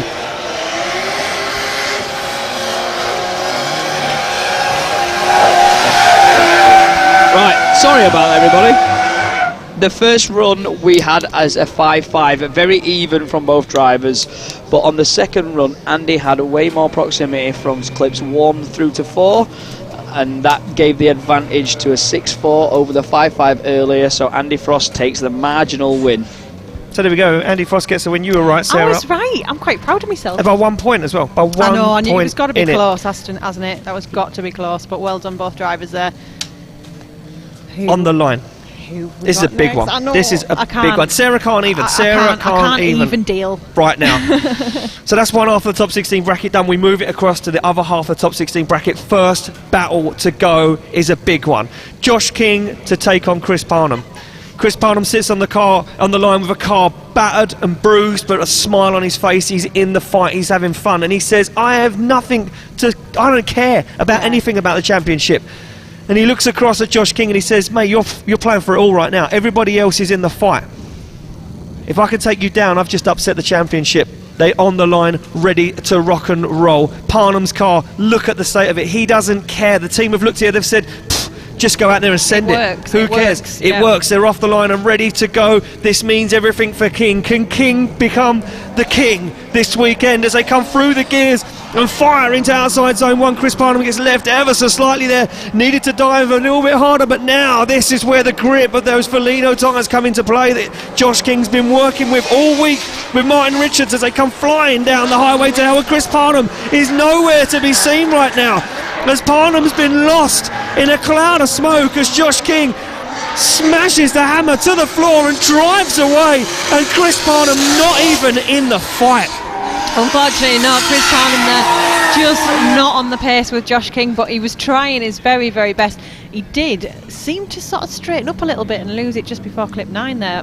I might not have been seeing that because through all the smoke of Josh King, but Josh King is just so strong this weekend. Josh King's hungry. I'm telling you He certainly is. And Josh King is hungry. It's going to be a difficult battle for anybody who goes up against Josh King this weekend. Well, right about now, we've got our top 3. We've got 2 of our top 3 contenders in the Grade 8. If Josh King can make it into the Grade 8, I'm telling you what now, the finals are going to be interesting. There's still a second half of the battle to go. It will be Chris Parnham to lead and Josh King to give chase. We know King's got the pace. We know he can balance that car behind a slower car, but look at the state of that S14 of Chris Parnham's right now. He's going to do everything he can in his power to try and take down Josh King from that lead position. They come off the line, and King to give chase right now. Parnham flicks that car, and you can almost see the whole tyre exposed from the damage as he gets nice and deep in the outside zone. King almost goes too wide as he then backs out of it ever so slightly, and he can tell that Chris Parnham just doesn't have the pace in that car. He just doesn't have the same amount of grip dialed in as Parnham drops a wheel. King finds himself in the middle of the circuit. He's going to have to be very careful. Almost contact as Josh King makes a dive up onto the side now and almost goes wheel to wheel. Oh, contact! Contact from Josh King. He went too aggressive. Did he go too aggressive, or did Chris Parnham make a mistake? The judges are going to be looking at that one. From where I sat, it looked as though Josh King just couldn't rein the pace back a little bit from Chris Parnham, but I could be completely wrong. I could have misjudged that, and maybe Parnham did slow up a bit. I think Chris Parnham went wide. Went wide. We're going to take a look at a replay of this one. As you can see, Josh King, this is the run of the first run. You can see Josh King. This is where Josh King will pull away and drive away from Chris Parnham. We can see over the edge of the tower, cheekily looking out the window there, we can see Chris Parnham, Josh King. Look at that though, a D bead yes, on the front definitely. of that car. And so here we go. This is a replay of that run, and we can see Chris Parnham not on a bad lead line. He does manage to get out to outside zone 3. You can see right now that Chris Parnham hasn't got the pace in the car. You know, he's doing everything he can to get that car, and he drops a wheel there. And that's where Josh, he locks up Josh there, makes a mistake there, but then look at this, almost contact there from King. Good transition back from Parnham. He gets very wide though, does Parnham, but he stays in it. Kicks up a little bit of dust. That's a better This is where it goes wrong. No, it was. I think it was. Oh, I don't even know, because after Josh, but I'm not sure. After the contact, Parnham was straight. True. That's a I good don't point. even know. Here we go. Look, we're going to rewind this one. We're going to replay it again. That's a better angle from where so we watch can this. see, actually. Watch this. Josh King comes in. Chris Parnham still fully committed. You can still. So we're just waiting for the judges to get happy with where they want the replay to be started from. I think he rattled himself after that first error. Yeah, I think he did. I think you're right, Sarah. Look at this. Look. Oh, Chris Parnham's off throttle. Chris Parnham's off throttle there. The wheels are not spinning, so Chris Parnham's car shut down ever so slightly there. There you go. And that was why Josh King hit him.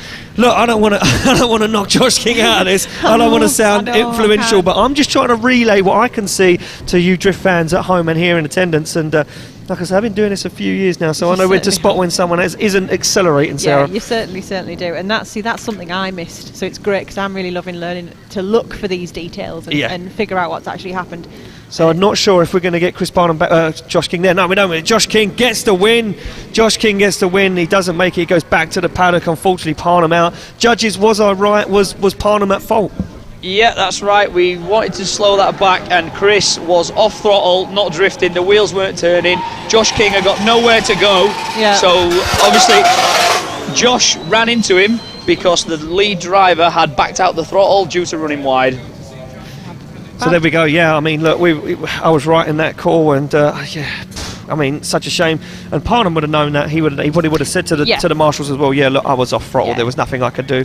Was out on that. Sarah, we move it along to the next battle of the day. Absolutely. So we have Lee Lawrence and Stu Jones. This is two quite consistent drivers, so this one's going to be an interesting one as well. Somebody has just got to take the edge over the other on this one. I think there's anything that I can guess is what's going to happen. Yeah, look, I mean, but two very, very consistent drivers, both, both very, very highly skilled drivers. Lee Lawrence, for me, probably less of what should we say, less of a wild driver. Yes, yeah. For me, Stu Jones may be the guy that makes a mistake. Yes. That's how I would count this fight. Lee Lawrence is more calculated. Calculated, a very good description. That's that's the word. A great word. That's the one. For Lee, yeah, absolutely. Yeah, Lee Lawrence for me will be more calculated, will be more technical. He'll know that he won't put a foot wrong. He won't panic. Where I think Stu Jones may make a silly error. But look, he's been on form this weekend. He's been flying. This could be the weekend where Stu Jones, gets some redemption and gets himself on the podium. They sit on the line ready to rock and roll. Stu Jones to lead, Lee Lawrence to give chase. Now that Jones, thumbs up, slots that car into gear, and he's ready to go. V8 turbo under the bonnet against 4-cylinder turbo SR20. Who's going to take it through? Well, will it be full Stu, or will it be the smiley man, Colgate Lawrence?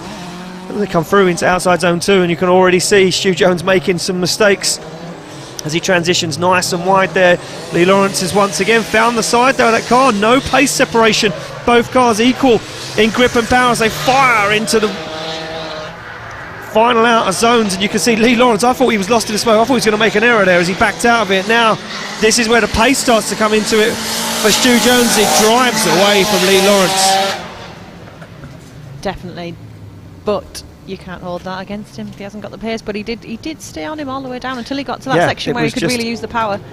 I think he made an error as he fired into outside zone 7 because he kind of backed off the accelerator. Stu Jones went in very, very hot there, full committed, and I think Lee Lawrence got into it, backed out of it, and then got back onto it once again. Yeah, and I think that's what messed him up. I think that's what lost him that ground. Yeah, I think you're probably right. I mean, he did get blinded by a lot of that smoke, so I think it was probably his natural instinct to back off slightly because he probably couldn't see very well where he was going. Both drivers just lining back up now. Yeah, pulling back to the line, it will be now Stu Jones to chase down Lee Lawrence. And Lee Lawrence, calculated, like we said earlier, and he'll know what to do. But Stu Jones, for me, ball's in his court right now. If he doesn't make a mistake, this one could be his. He could be going through to a Grade 8 this weekend. Lee Lawrence absolutely flying as he kicks that car into action on a nice wide line, just about holds that car on track as Stu Jones gets himself way on the inside of the track. A big error for Stu Jones, and again Stu Jones drops wheels over the curb. This is what I said. Stu Jones, he gets himself into that, he panics. Oh, bam, big contact there as Stu Jones gets himself caught up in the mix. Lee Lawrence, I know, look, he was slowing down there into that outside zone, but Stu Jones just come in too hot. He did, but it is a deceleration zone as well, so you should be expecting to be possibly slowing down a little bit into there, because coming in too hot is what's caused a lot of people a lot of problems in that exact section all day. So again, this is where the Mr. Consistent, Mr. Consistent, yeah, exactly. Look at this, and into his own. We're going to take a quick look at the replay of this. Look, for me, this is where the big errors are inside of the track, and then he straightened, clutch kicked it inside of the track there. Then he gets himself caught up in the mix here. Look at this transition. Tries to make a dive. Lee Lawrence, he was off throttle, he was handbraking, but that is a decel zone, so judges would have allowed Lee Lawrence to slow down. Yeah. It was quite a lot of excessive slowing, I'm not going to lie. He did make an error. He didn't extend it long enough to get out to outside zone 7. So judges will be looking at that. But Stu Jones... I think even without that, though, Stu's already made errors earlier on. Yeah, as much as that error was big, I don't think that calculates for the other ones. So, I mean, this one very much in the hands of the judges, and not an easy decision. It's really, really not. I wouldn't be surprised if we do see it one more time for this one, but let's see if the judges do have a decision. Both drivers looking reasonably happy. Yeah, they're always happy. Give them a round of applause, ladies and gentlemen. If you're standing nice and close, there will be they'll hear you and they will appreciate that. These guys, like I say, putting life and limb on the line for your entertainment, and a cheap trophy and a bottle of champagne. Do you know what? They're happy with that, though. They're easily pleased. They're easily pleased, these guys. Easily pleased. They get a day of driving, they get some champagne and a trophy. Yeah. And the chance to drive tomorrow in the pro competition. That's it. So we've got a lot of deliberation. So yeah, judges talking about this one. They're talking about the slowing from Lee Lawrence. What they're saying is, yes, it is a decel zone, but he slowed a lot, and that's what I said. I said it was a huge amount of slowing, and it was because Lee Lawrence had transitioned miles too early and put himself on the inside of the circuit. He was trying to extend the car around the corner, so he sacrificed, he sacrificed any driving with just the handbrake, slow the car down and let it slide. And Stu Jones didn't think that he was going to be doing that, so he came in very, very hot. So judges still talking about this one. This one, not an easy call. It can't be, absolutely not. And like I said earlier, I don't know, even if they're going to rule that little slowing down error in Lawrence's error, I don't know whether that will be enough to overturn the errors that Jones made earlier on. So we're just having a nosy. We're listening in to the judges. We're just having a little earwig, see what they're talking about. Yeah, I'm just headphones off. I'm just like I'm trying to just work my way over there and just listen to what they're saying. But yet they're being very secret, and they just told me to go sit back down again. So what can you do, eh? What can you do? You tried. I tried my best. I tried my best to find out what's going on. So don't forget, ladies and gentlemen, like I say, give them a round of applause out of the car, giving each other a nice hug and a nice embrace. And if you're local or you want to tune in tomorrow, 12:15, we go live, me and Sarah, back in the tower alongside the rest of the team here at the PDC for round 5 of our Pro Championship. So 12:15, we'll be live on Facebook and YouTube for our Pro competition, or for Pro qualifying. And the drivers on the grid, on the track there, they've just spotted themselves on the TV screen. They're watching themselves on TV. Look, Mum, I'm on TV. Yeah, look at this. Look, it's an exaggerated amount of handbrake. Look at the amount of handbrake. It was a lot of slowing from Lee Lawrence, and it was quite a lot. I think that could swing it for the judges potentially. But there was already mistakes from Stu Jones on the beginning half of that run. He was, 2 wheels off track, 2 points. So yeah, that's it. Quite badly at 2 points as well. I think were pretty decent errors, but that one must be, I don't know. One more time, look at that. Look, Stu Jones wants it one more time. He wants it clean, he wants it fair. And judges looking again at a replay of this where the contact was made in outside zone 7. And I can hear some more times. We got any Lee Lawrence fans in the house? How about some Stu Jones fans? Who wants to see these guys go one more time? Decisions in. Brad, Ben and Ryan, what are we saying?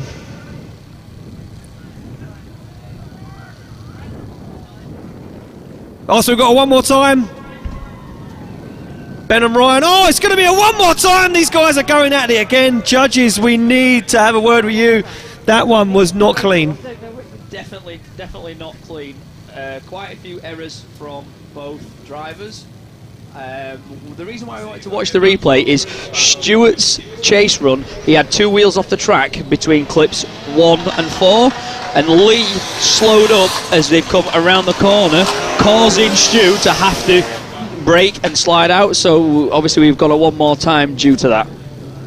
So there we go, one more time, makes that one clear cut and easy to go for, and we move it along to the next battle of the day, Sarah, and that is going to be...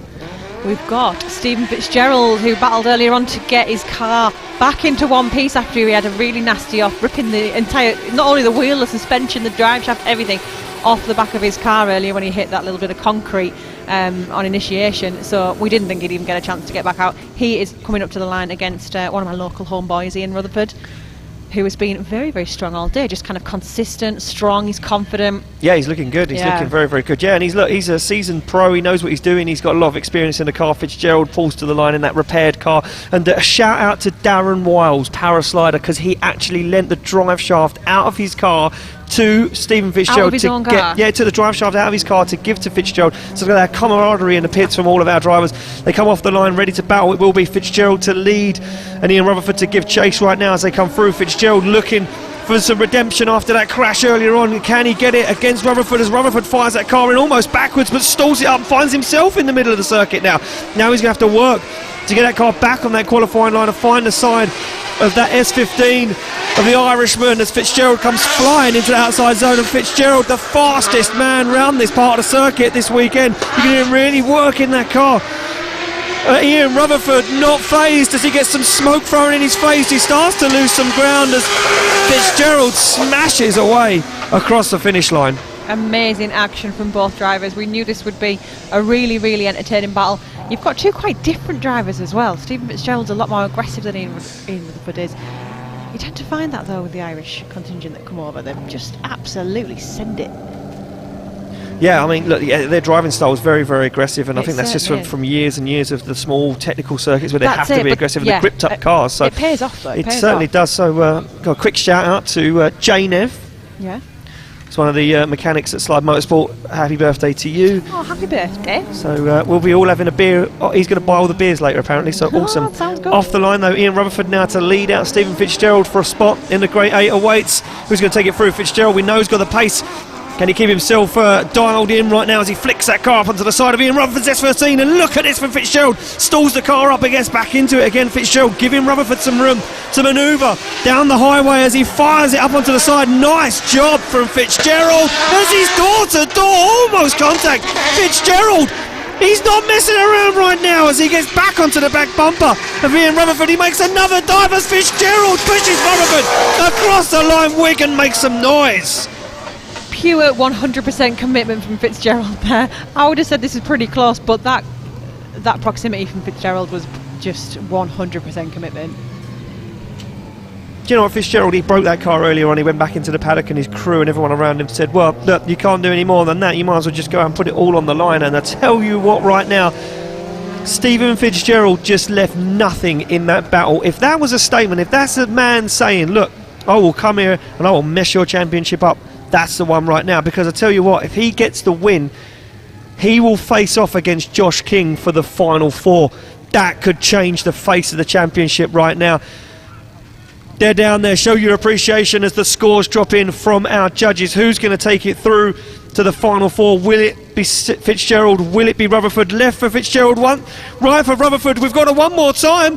Oh, and there we go. Fitzgerald gets the win. Fitzgerald gets the win. And there we go, Fitzgerald. Judges, we go to you.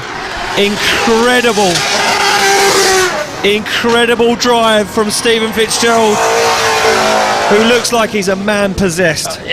Absolutely stunning chase driving. Just for clarity, we didn't have a one more time. That was a technical error. All three judges went to Stephen Fitzgerald as the win due to the technical drive, the great lead, aggression. He also had a fantastic chase run, and that was enough to earn the win.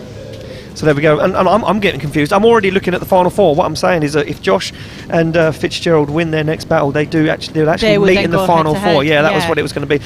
And look, you knew what I meant. Everyone at home was like, "What are you talking about?" What are you talking about, Ian? So we just don't know what's going to happen. We don't know what's going to happen. We move it along to the final battle. Well, one of our final battles of our top 16, and it will be Sarah. No, it won't be you, obviously. I mean, I thought I was getting a no, goal there. Unfortunately not. So we've got Aegis Manelga and we've got Will Gibbs, the young gun. Let's see how they're going to fare. Yes, let's see how these guys are going to fare. Will Gibbs looking strong today, but so is Ignis, but he throws it on a big angle, almost over rotates. He has to back out of it as he throws it on big angle once again, and Will Gibbs shuts it down. Will Gibbs shuts it down and now starts to drive, and that's going to be a prolonged amount of straightening from Gibbs as they come down the highway to hell. Will Gibbs fires it in backwards and throws it off circuit, and wow. That I did not expect. Do you know what? I was thinking to myself, this is going to be nice and close. These guys will be flying. Ignis Manelga there, he just threw something in the mix and no one was prepared for. He threw in, some serious angle, and Will Gibbs just couldn't account for it. Yeah, I just think he said, whoa, what is that? And he kind of just shut down and panicked. I don't know. Not what I'm used to seeing from Will. Very, very unexpected. Yeah, he just panicked. Look, he just panicked. He knew that Ignis is fast, and Ignis, that initiation was just insane. Big angle, and then on the transition, dialed on big angle again. Look, I mean, as much as you can say, it's not what he did in qualifying, and if he would have done that in qualifying, it probably would have penalised his score a little bit because it makes it unchaseable. But he still managed to pull it off, and I think Will Gibbs throwing it away at the end of the highway there, the highway to hell. I think that is, that's a seal of the deal, and I can see Will Gibbs over the top of my monitor, making his way potentially back to the pits. So we could have a 5-minute rule here on our hands, and no battles to go. So we'll have to see. Oh no! we're going to see a replay. Judges wanted to see a replay of this one. Look at this big angle from Iggis, and a big angle again. But Will Gibbs, he matched the angle. Do you know what he did? Yeah, like the more you watch it back, you think, actually, did he just create that error? Himself, yeah. So we are getting told that Will Gibbs is calling a 5-minute rule. Yeah, and he threw it away there. So this one a strange one. This one hanging in the balance, and not sure what way the judges are swaying either, because it is, and I don't know if I see it differently to the people at home maybe, but I looked at that there live, and I thought, Will Gibbs, I've never seen him do that. That's not like him. He threw it away. Yeah. Massive error. But then when you watch the replay, you kind of think, actually, he was matching Aegis really, really well. Yeah. And he just kind of almost overcooked it slightly and did that throw wheel off. Therefore, is it Aegis's fault? It's very difficult to know how they're going to judge that. And it kind of goes back to what the guys would have been looking for in qualifying, because the judges would have, like I mentioned, in qualifying, that would have been deemed, it would have been points reducted, because that is unchaseable in that scenario. Which would prove it is there. Yeah, but then Will Gibbs threw it away, later on in the circuit, putting that car in an over rotation. So who knows? And it looks like we're going to go back to the one more time of Lee Lawrence to take on Stu Jones. And look, these guys, Titans, going head to head, battling for a spot in the Great 8, and Stu Jones making mistakes, and Lee Lawrence not having the proximity. They've gone back to the pits, they've thought about what they're going to do, they've got a strategy in their head, and now it's back on again, and we are ready to rock and roll. Thumbs up all round in the tower. Three Sisters, you still with me? You're still there. Some of you are asleep, some of you are awake. We're going to heat you up in a bit when we get into that final four. Don't you worry about that. Off the line, it will be Stu Jones now to lead out Lee Lawrence for a spot in that top Great 8. As they come through the gears, you can see Lee Lawrence not as far away this time, but he does lose a little bit of proximity. He backs out of it ever so slightly to give Stu Jones the room to manoeuvre. Jones on a nice qualifying line at the moment, as now Lee Lawrence finds the side of that S14. As they fire down the highway to hell, both guys keep it on circuit as they come steaming into the outside zone. Full commitment from both these guys, and now Lee Lawrence, you can hear him working that car, clicking the clutch to try and get up onto the side of Stu Jones, but Stu Jones is up and gone. Massively confident run for Stu Jones. I mean, Lee Lawrence was on his tail as much as he could all the way around that circuit there until kind of clip 9, and I think he had a bit of a wobble. I couldn't quite tell through the smoke, but it looked like he might have had a bit of a wobble. So could that just be an error that goes in Jones's favour?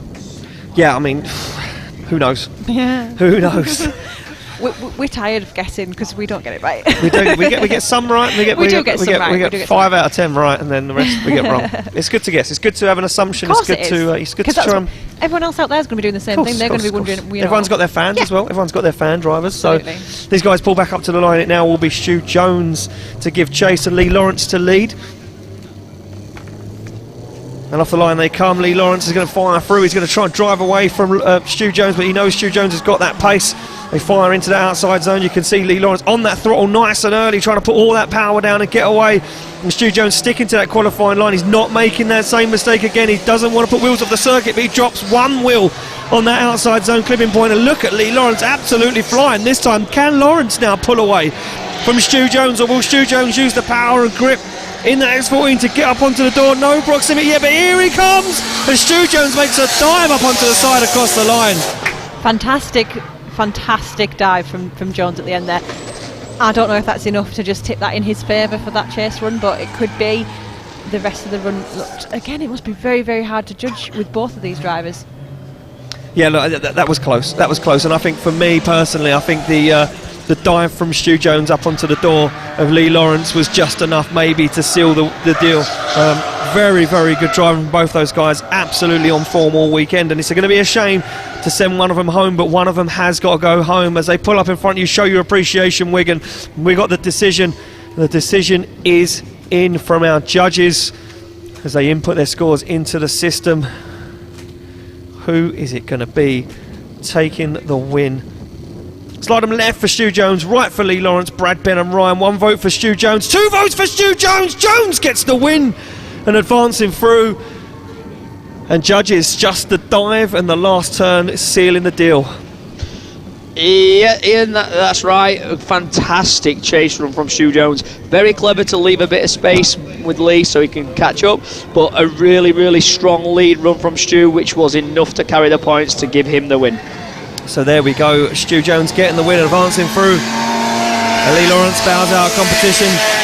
And that is it. We have got one more spot in our Grade 8 to fill, and then we are going to kick off the first of our Grade 8 battles. And up next it will be the second half of the run of Igis Minelga to take on Will Gibbs. Sarah, this one, who knows what way this is going to go? Who knows? I mean, he's had the 5-minute rule. Yep. His car's sorted, the back. Let's see what happens this time. Let's see what happens. They felt each other out. They know what's going to happen now. Well, they're off the line, and it will be now Igis to chase down Will Gibbs. Will Gibbs making all those errors, but were they forced by Ignis in the second half of the run? Here we go. Will Gibbs flicks that car across the track and dives in. Igis dives up onto the door, but Len loses a little bit of ground as he now tries to find the back end of that BMW once again. Will Gibbs looks like he's gripped that car up, trying to find some pace, trying to drive away from Igis Minelga right now as Minelga makes a big dive up to the side of the door of Will Gibbs' BMW. Gibbs, he'll dab at a handbrake as he gets himself into the outside zone, but Igis Minelga not going anywhere as he stands on the accelerator and makes a dive up onto the side. Across the line they go. Fantastic, and yet again, when you've got one more time or another chance to have a run with the same driver and a little break in between, I think it kind of gives you time to get your head right, doesn't it? You kind of go, your adrenaline calms down a bit and you go, right, I know what he's going to do now. Yeah, exactly. Yeah, you'll have a little second to think about it. You think, well, what's going on now? How is this going to play out? You know, I know how fast he is. I made mistakes. He made mistakes. But who knows what way the judges deemed those mistakes in the first half of the run. This one, for me, I wouldn't even want to make that decision, and I can hear the Igis Minelga fans in the background screaming his name. Is he going to make it through to the Grade 8, or will it be the young gun Will Gibbs? They are pulled up to the line to receive their decision, and the decision is in from our judges. Who's going to take it through to the Grade 8? One vote from Igis. 2 votes for Igis. Igis gets the win and advances through. And judges, we throw it back to you. That was a difficult one on the first half of the run. A lot of mistakes from Will Gibbs. Yeah, that was it was very difficult to call. But what we decided there was, I mean, Igis came through into that first corner on their first run. He put on quite a lot of angle, but he managed that angle and pulled away. Will was not close enough to Igis for him to really have that kind of mistake. Will obviously over-rotated. He then had to straighten up, drove through the first part of the track there, got back on there, so it was 1-1 and lost in that first run. Just for sakes, Igis did take an advantage in his chase as well, pushed really well. Will put in a good lead run, but it was 1 on that first run. So there we go, and look on your screens, and if you're in attendance, look at the big screen. Here it is. Here is your Grade 8. The first battle is going to be a big one. Louis Edwards to take on Martin Cowley. Up next will be Frost to take on Barker, King to take on Jones, and Fitzgerald to take on Minelga. It's not getting any easier, and I tell you what, by the time we get to the podium I won't even have a voice left, but I'll be happy about that because that means we've had an exciting day. Are you guys still with me? Let's kick it off. The big one on the line, ready to go. It will be Louis Edwards to lead out Martin Cowley for the championship right now. Edwards fires it in, and Cowley knows he needs to do the deed and get on the door. And he's got the perfect opportunity right now because the first place qualifier is going to have that perfect lead line. But look at Cowley right there with him as they transition into outer zone 5 right now through the middle of the circuit as they fire down the highway to hell. Cowley finds himself on the inside of the circuit, transitions back, makes a small error as Louis Edwards stays in it, puts foot to floor. You can see Martin Cowley on the back bumper and forcing the car onto the back end on almost contact across the line. I don't know how they didn't make contact there at the end. I almost thought Martin Cowley's thrown this away there where he was right in the middle of the track. I thought, no, he's thrown it away. The pressure's got too much, but he really brought it back, and I've never seen I think it was the closest door dive towards the end out of clip 10 that we've seen today. So let me tell you this. Let me tell you that I couldn't see the passenger side headlight of Martin Cowley's car because it was wedged in the back of Louis Edwards' BMW. Yeah. Insane stuff. And this is it. They pulled to the line, ready to go. I'm holding my start line, Marshall Toby. He's looking at me frustrated. He's like, I want to get this going. I want to get this going. Everything comes down to this. Cowley to lead, Edwards to chase. Can Edwards get another win in the bag? Can he keep the championship alive?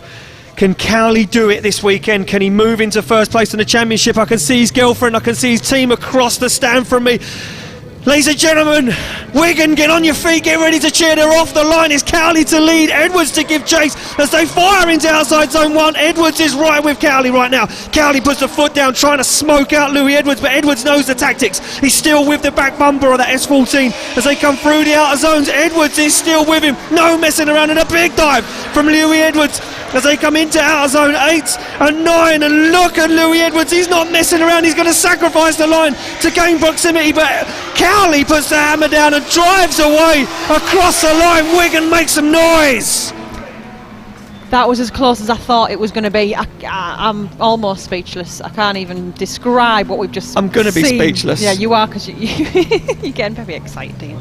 But we like it. This is what it gets, doesn't it? We're on the edge of it. I'm on the edge of my seat. You're on your feet now. I've put the seat in the bin because, you know what, I couldn't even sit on it anymore because the excitement is too much. Ladies and gentlemen, look, this is what I come for. This is what I love. I've travelled all around the world to go to drift events, and you know what they say? I say when I come home, it's the best it is. It's the best to be at home and watch these guys, friends, people I know, people I've driven with, go head to head. And I come back and I see these new, young, fresh talent coming through, and I can see the potential that they have. Ladies and gentlemen, as they pull up, make some noise for Martin Cowley and Louis Edwards. Decisions in, left for Edwards, right for Cowley. 1 vote for Edwards, 2 votes for Edwards. Edwards gets the win and advances through to the final 4. Judges, what are you doing to me? Well, that was very, very good there. But both drivers, really pushing hard. Louis put on a phenomenal lead run there, giving Martin every opportunity to chase. Martin did chase hard, and he gained big, lots of proximity at certain points, but it was very untidy. He cut across the track. There's a lot of kind of corrections and stalls up from him. When they switched around, Martin didn't put on as good a lead line as Louis. Louis also managed to maintain reasonable enough proximity on the line as well. It was nice, smooth and clean. That's what gave Louis the win overall. So there we go, Sarah. Up next on the line, Absolutely brilliant, that one. I'm still getting my breath back from that. So we have Luke Barker and Andy Frost. Again, another interesting battle. But let me tell you something that's interesting about that battle is that there's only one man on the line. What? Only one man has pulled to the line, and that man is the ice cold killer. We call him the Frost Man, Andy Frost. He's pulled to the line because Luke Barker has suffered transmission problems and he's out of competition. He just cannot get a break in the UK, so we have a Byron on our hands, ladies and gentlemen. That means that Andy Frost will be advancing through to the final 4, and he will be facing off against that man we just see, Louis Edwards. This is not going to get any easier on my voice this weekend. So off the line, we do have Andy Frost for a Byron. Do you know what? A huge shout out to Luke Barker, because what a guy, what a great talent from the UK. But unfortunately, that car letting him down once again as we see Andy Frost putting in a Byron. Sarah, I'm going to let you talk through this one and give my voice 2 seconds to recover. Yeah, poor Luke Barker. A massive shout out to Luke Barker. He's done absolutely fantastic to get the car here this weekend, with changing the head yesterday just to get out this morning. So Andy Frost there putting in a great run and really just having some fun with it, I think, which fair enough, he deserves it. He's gelled amazingly with his car. He's got his arm out the window. He's given the air the fist pump there on the way back round. He's just loving life now. Yeah, well, look, Andy Frost, he'll take that win. He would have wanted to battle Luke Barker because look, him and Luke Barker, 2 young guns in the UK, fighting for the champion, fighting for recognition to etch their name in everybody's brains. And Luke Barker, unfortunately, out. Andy Frost, he takes the win. He moves through to the final 4, and you know what? He's doing good things for Team Fast Tyre. We make it official, as you can see, slide them all the way left for Andy Frost, and he now sits in a position ready for a final 4. And now again, if you think it was going to get any more or less exciting, we'll forget it. Things are heating up once again. On the line right now, it's Josh King. Josh King will be leading out Stu Jones. Stu Jones, nothing to lose this weekend. He's having a bonus round. What can he do as he leads in Josh King? Josh King needs the win to get into the final. Oh, Stu Jones throws on big angle, almost throws it away. Josh King keeps in it. Nice, cool, calm and collected as he puts foot to floor now and tries to drive away from Stu Jones. He knows Stu Jones has got the pace in that car, so he's going to have to keep absolutely committed as Josh King fires into the final outside zones now. Stu Jones tries to rail him in. Can he rein him in enough to gain that proximity? He can't. There's nothing in it as they cross the line. He just couldn't quite get the proximity there on King, but he's still put in a very, very strong run. Is that proximity going to be a big problem for him if he got, a decent line? Sorry, Sarah, I'm lost. My brain has just literally fell out of my ear onto the floor. We're done. We like stick a fork in Ian. I've got to do another day tomorrow. We've got to do a whole another day tomorrow. And you did this to me. At NEC, you gave me a show that I had to scream about for 5 hours. And do you know what? I'm not angry. No, it's I not appreciate a bad thing, it. I appreciate it. We're wearing Ian out. Because I love it. And you know what? My headache's gone now as well. So it just goes to show you, drifting gets rid of your headache. There you go. We go back to the star line. It will be now King to give chase, Stu Jones to lead. And Jones, like I say, he was trying and stick the knife in the wound here a little bit and try and do some damage to the championship, but I don't know if that's going to be the case unless King makes a massive error. They come off the line. Stu Jones fires that car and a big separation's opened up. Did King give him some room? Does King know he's got more pace than Jones? Jones has been the man all day with the incredible amount of pace, but right now it looks like Josh King is the one to rein him in, and he's going to try and make a big dive up onto the door as they come flying into outside zone 8. Get back into it once again as Stu Jones puts foot to floor. And Josh King starts reining him in and gets onto the back bumper as they come across the line. Josh King there showing why he is a man with a vengeance, and he's come back to win, and he's definitely trying to. Well, he was a podium, that's for sure. Absolutely. He stood on the top step of the last round. He stood on the top step of round 1, and he stood on the top step at this event last year, and he knows how good that tastes, and he knows how good it feels. Can he do it again? These guys look side by side, mind games being played right now as they come round and down. Look at Stu Jones. These two guys, they're going to war. They're going to war, Sarah, and they're not scared to put life and limb and car on the line. Absolutely. I think Stu Jones there has just given him probably the best battle he could have brought. Yeah, these guys not messing around. That was a seriously good battle, and I know the judges are still deliberating this one. This one not as easy as what you may think. Absolutely. And they pull up in front Look at them of the messing around. grandstand. Ladies and gentlemen, show your appreciation for Josh King and Stu Jones, who is going to take the win and move through to the final 4. Decision is not done. Decision's not done. Judges still talking about this one. These two guys get out of the car and have a chat about that one and say, how mad was that? The podium is ready. Look at that. The podium's ready. Decision's in. Left for King, right for Jones. Brad, Ben and Ryan. 1 vote for Josh King. 2 votes for Josh King. Josh King gets the win and advances through and keeps that championship alive. Judges, we throw it to you. A very good battle. An amazing battle from both drivers. It came down to 1 point. Josh King had a really, really solid lead run. Stu had a couple of wobbles behind him, and we went 7-3. On the second run, Stu had a very, very strong lead run, which gave Josh all the opportunity to maximise that, and it went 6-4. So the advantage was done on the first run, and Josh takes the win by 1 point. Fab, thank you, Ben. That clears that up for us. So, yeah, points there that I would have missed. I don't know about Ian probably knows more than me. I would have definitely missed a couple of those points there, but yeah, it's a very difficult decision. They've come to the decision, and King took it. Yeah, not easy for the judges. Look, they've been put under pressure every single time that they step up into this tower, and those guys, you know, they deserve everything they get from doing that job, because it's not easy. It's unthankful, you know. Yeah. You're sending a lot of guys home, but only 3 guys at the weekend stand on the podium, and they're the only happy guys. Absolutely. Everyone else who doesn't get on the podium, you know, they hate that. So Every battle, they're upsetting one person. Exactly, so, yeah, exactly that.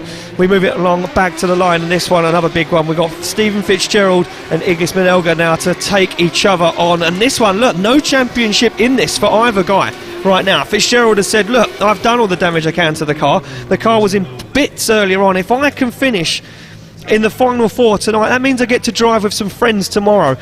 Can he do it? Can he pull it out of the bag and make it happen? Well, Ignis stands in his way, and Ignis is going to say, I want to be in that final 4. I want a chance at a podium. I want to drive with the best of the best in the UK tomorrow. Well, only one of them can take it through. Fitzgerald to lead, Ignis Menelga to give chase, and this one is going to be fun. And you know what? I'm not scared to say my money's on the Irishman right now. I would have said the same, however, Menelga's kind of come up as the underdog today, and he's really took over. So he certainly has. Well, look at this, a big initiation there from Stephen Fitzgerald. Ignis Menelga looks for the side of that S15, and he's not scared of the Irishman as he fires through the middle of the track. And you can see Ignis Menelga right on the back bumper of Fitzgerald as Fitzgerald pulls a little bit of ground, stands back on the accelerator and lifts a wheel off the ground as Ignis Menelga finds the side of S15 one more time. Off the throttle goes Fitzgerald though, and that opens the door for Ignis Menelga as Ignis pushes right up onto the side of Fitzgerald and across the line. stunning run from Fitzgerald, as we would expect. We've come to expect that from him. But see, Menelga there, definitely bringing it, and he was all over the back of him. He was not letting him go, and that last dive was fantastic. The proximity was great. So, see, I told you, I think we should watch him. You certainly should watch him. Yeah, look, he did the right thing there. He made the dive at the right time, and he gave him some room. And for me, Fitzgerald, he made a mistake going into that out zone 8 because he stayed off throttle a little bit too late, and that opened the door for Igis Menelga to make that dive. And against Menelga there, he's going to be sitting in that car thinking, I thought I didn't have a chance of this one, but now, you know what, I think I could be still in this. They pull back up to the start line, and it now will be Igis to lead and Fitzgerald to give chase. And this is the final battle, the final spot in our final 4 weights. Who will take it through? Will it be an Irishman? Or will it be Ignis? I'm sure he's a Lithuanian. I'm going to put it out there. I'm sure he is. I'm sure he's a Lithuanian. On the line, look at this though. Oh wow, dives onto the back bumper. Goes Stephen Fitzgerald, but he gives him some room. Backs out of it ever so slightly, and you can see Fitzgerald just getting out of it again. Igis rolls on big angle! And contact! And contact from Igis Menelga. These guys get back into it again though as they fire down and initiate into Luna, into the outside zone 7. Stand back on the accelerator for Phil 8 as Igis Menelga gets himself back on that qualifying line. Stephen Fitzgerald tries to rein him in and loses some ground. Oh, and you know what? I don't even know that one. An awkward one. I think Ignis could have over that big angle trick. I think that could have knocked him out of competition. I think it slowed him down, didn't it? It massively slowed him down. I think slowed him down. Stevens had nowhere to go. Watch this. We see it on a replay. You can see Stephen Fitzgerald throws that car in Ignis Menelga. You can see, look, full lock. Yeah, too much angle. Oh wow! I don't know. Tricky. Judge is talking about this one, and I'm going to sit down because I'm telling you what, that ain't an easy decision to come to. And these guys have got a task on their hand right now. Who thinks Igis Menelga should get the win? Who thinks Stephen Fitzgerald should get the win? Oh, we've got no Fitzgerald fans on there. That was a bit quiet. I would say who wants to see her one more time? Does anyone want to see her one more time? No, a few, a couple. I think the Igis fans are large. There's a large crowd of Igis Menelga fans. Yeah, there's an entourage out there. Decisions in though. Left for Fitzgerald, right for Igis Menelga. Brad, Ben, and Ryan. 1 vote for Igis. 2 votes for Igis Menelga. He gets the win and advances through. Fitzgerald knocked out of competition. Judges, we have to come to you because contact, and that wasn't easy. Very, very much so, Ian. So with that one, it all boiled down to the fact that Fitzgerald was in the wrong place at the point where Igis pulled loads of angle at clip number 3. By pulling that much angle meant that where Igis was pulling the angle on there in the right line, Fitzgerald was in the wrong place, therefore that caused the impact and the mistake there. So there we go, and there it is, decided. Our final 4 playoff is ready to go. It will be Louis Edwards to take on Andy Frost. It will be Josh King to take on Igis Menelga. Well, here we go. This is it. They're in the burnout box and they are ready to go. If Andy Frost can take down Louis Edwards now, he's opened up the championship ever so slightly. If Louis Edwards can take down Andy Frost, well, he goes to the final and he could be playing off against Josh King. This is it. They are pulling up to the line. It will be Andy Frost to give chase to Louis Edwards. Before I send these, no, I'm going to save you. I'm going to save your voices. I'm going to let you warm up. Just be prepared for the final and the 3rd and 4th place playoff. I'm just warning you now, Wigan. I want you to make some noise in a couple of minutes' time. Thumbs up, ready to go. This is for a spot in the final. Edwards to lead, Frost to give chase. They're off the line. We are good to go. Here it is. As they slam through the gears, Edwards with that nice flick, but look at Andy Frost straight up onto the door. He knows he can't give Edwards any room. He's going to have to try and force that proximity all up onto the side of Louis Edwards right now as he uses a foot brake to dial that car onto the back bumper. Andy Frost doing a sterling job in a shallow transition, but look at Andy Frost door to door as they come around outside zone 7. Look at Andy Frost as he puts that car door to door with Louis Edwards and a little tag on the wheel as they come across the line. Make some noise! Absolutely incredible. You've got Louis Edwards waving out the window. He was so happy with that there. Brilliant run, as you would expect from him. But Andy Frost really bringing the fight. We've been robbed. We've been robbed, because you know what? That was a final battle. That wasn't a playoff. wasn't it? Wasn't a playoff for the. That wasn't to get into the final. That was a final battle. Wow. That's all you can say, isn't it? Just Wow. Incredible. Absolutely incredible. Well, look, they're going to have to do it again.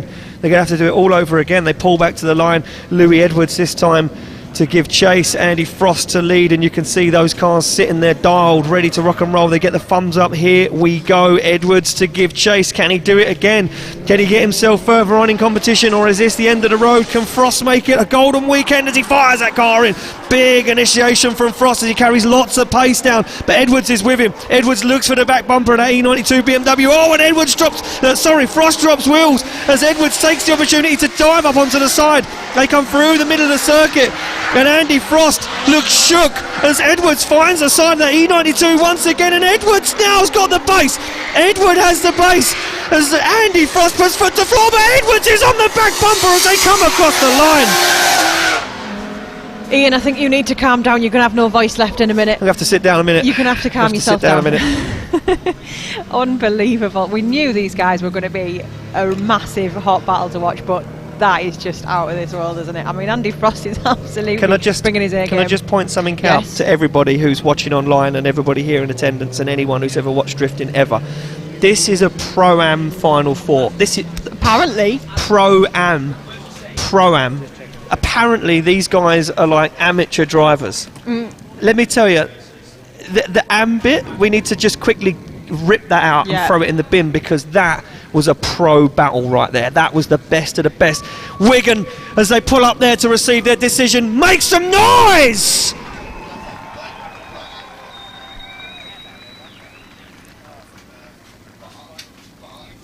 Judges haven't come to a decision. They are still deliberating this one. This one hanging in the balance.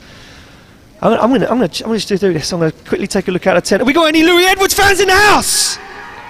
Oh, we got a lot. There's a couple out there. we got a lot. We got any Andy Frost fans in the house? Oh, we got a lot of them too. Wow. Who thinks Andy Frost got the win? Who thinks Louis Edwards got the win? Oh, I think the Louis Edwards fan is just a big... Who thinks they're going to go one more time? Decisions in, slide them left for Edwards, right for Andy Frost. We've got a one more time. Ben and Brad, where's your decision at? What are we going to do? Oh, one vote for Andy Frost. Whoa, Andy Frost gets the win. Andy Frost gets the win, and we've got a split decision from the judges. That is how tight it is. Judges, we go to you. Split decision. Wow. Yeah. Very much split decision. It was all down to proximity between Andy Frost's chase run and Louis isn't the worst of the driver. He got out-carred and the power difference showed, and Andy Frost was all over Louis. So that's why the advantage went to Andy Frost. So there we go. So one half of our final, our playoffs are done. Andy Frost moves to the final. He's going to face off against someone. Who's it going to be? We don't know yet. Louis Edwards still got a shot at the podium. He does still have a shot. But could he be facing Josh King? Or will he be facing Egis Minelga? This is the question. And this is the question. This You've is the got question. Edwards and King that are up at the top of the championship already. Let me tell you something else as well. Josh King, I can see, because I'm cheekily looking out the gazebo, which I've been told by numerous people not to do because people at home can't see, but I like to look out the window because I'm nosy. Yeah, fair enough, yeah. Josh King sitting on the track ready to rock and roll. There he is. There is no Egis Minelga. Is there a problem with that car? I hope Is there a problem with that isn't. car? I hope Is there that car 100%? Are they doing stuff to that car in the paddock? Are they prepping it? Are they saying, we've got one run left in this car? This car might not even make the final. If you win this, we might not even get to the final. Or is that car 100%? Are they sitting just outside of the paddock saying, let's make Josh King sweat? let him wait. Let's make him wait. Let's put him there and let's make him wait for this. Because the longer Josh King sits there, he's going to be thinking, is there a problem? Yeah. Is that car ready?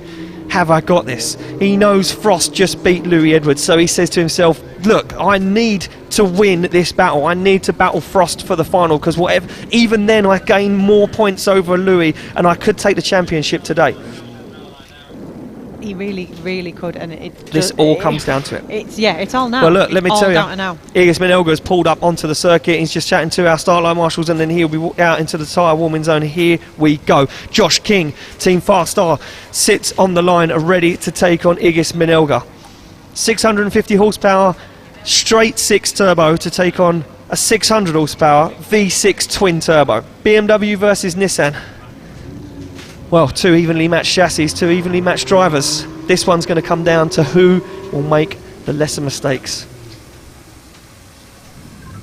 Sarah's got no words. I don't. No words. I'm just on edge. Here we go. I'm stressed, waiting for this to happen now. We go. Minelga sits on the line, warming up them tyres.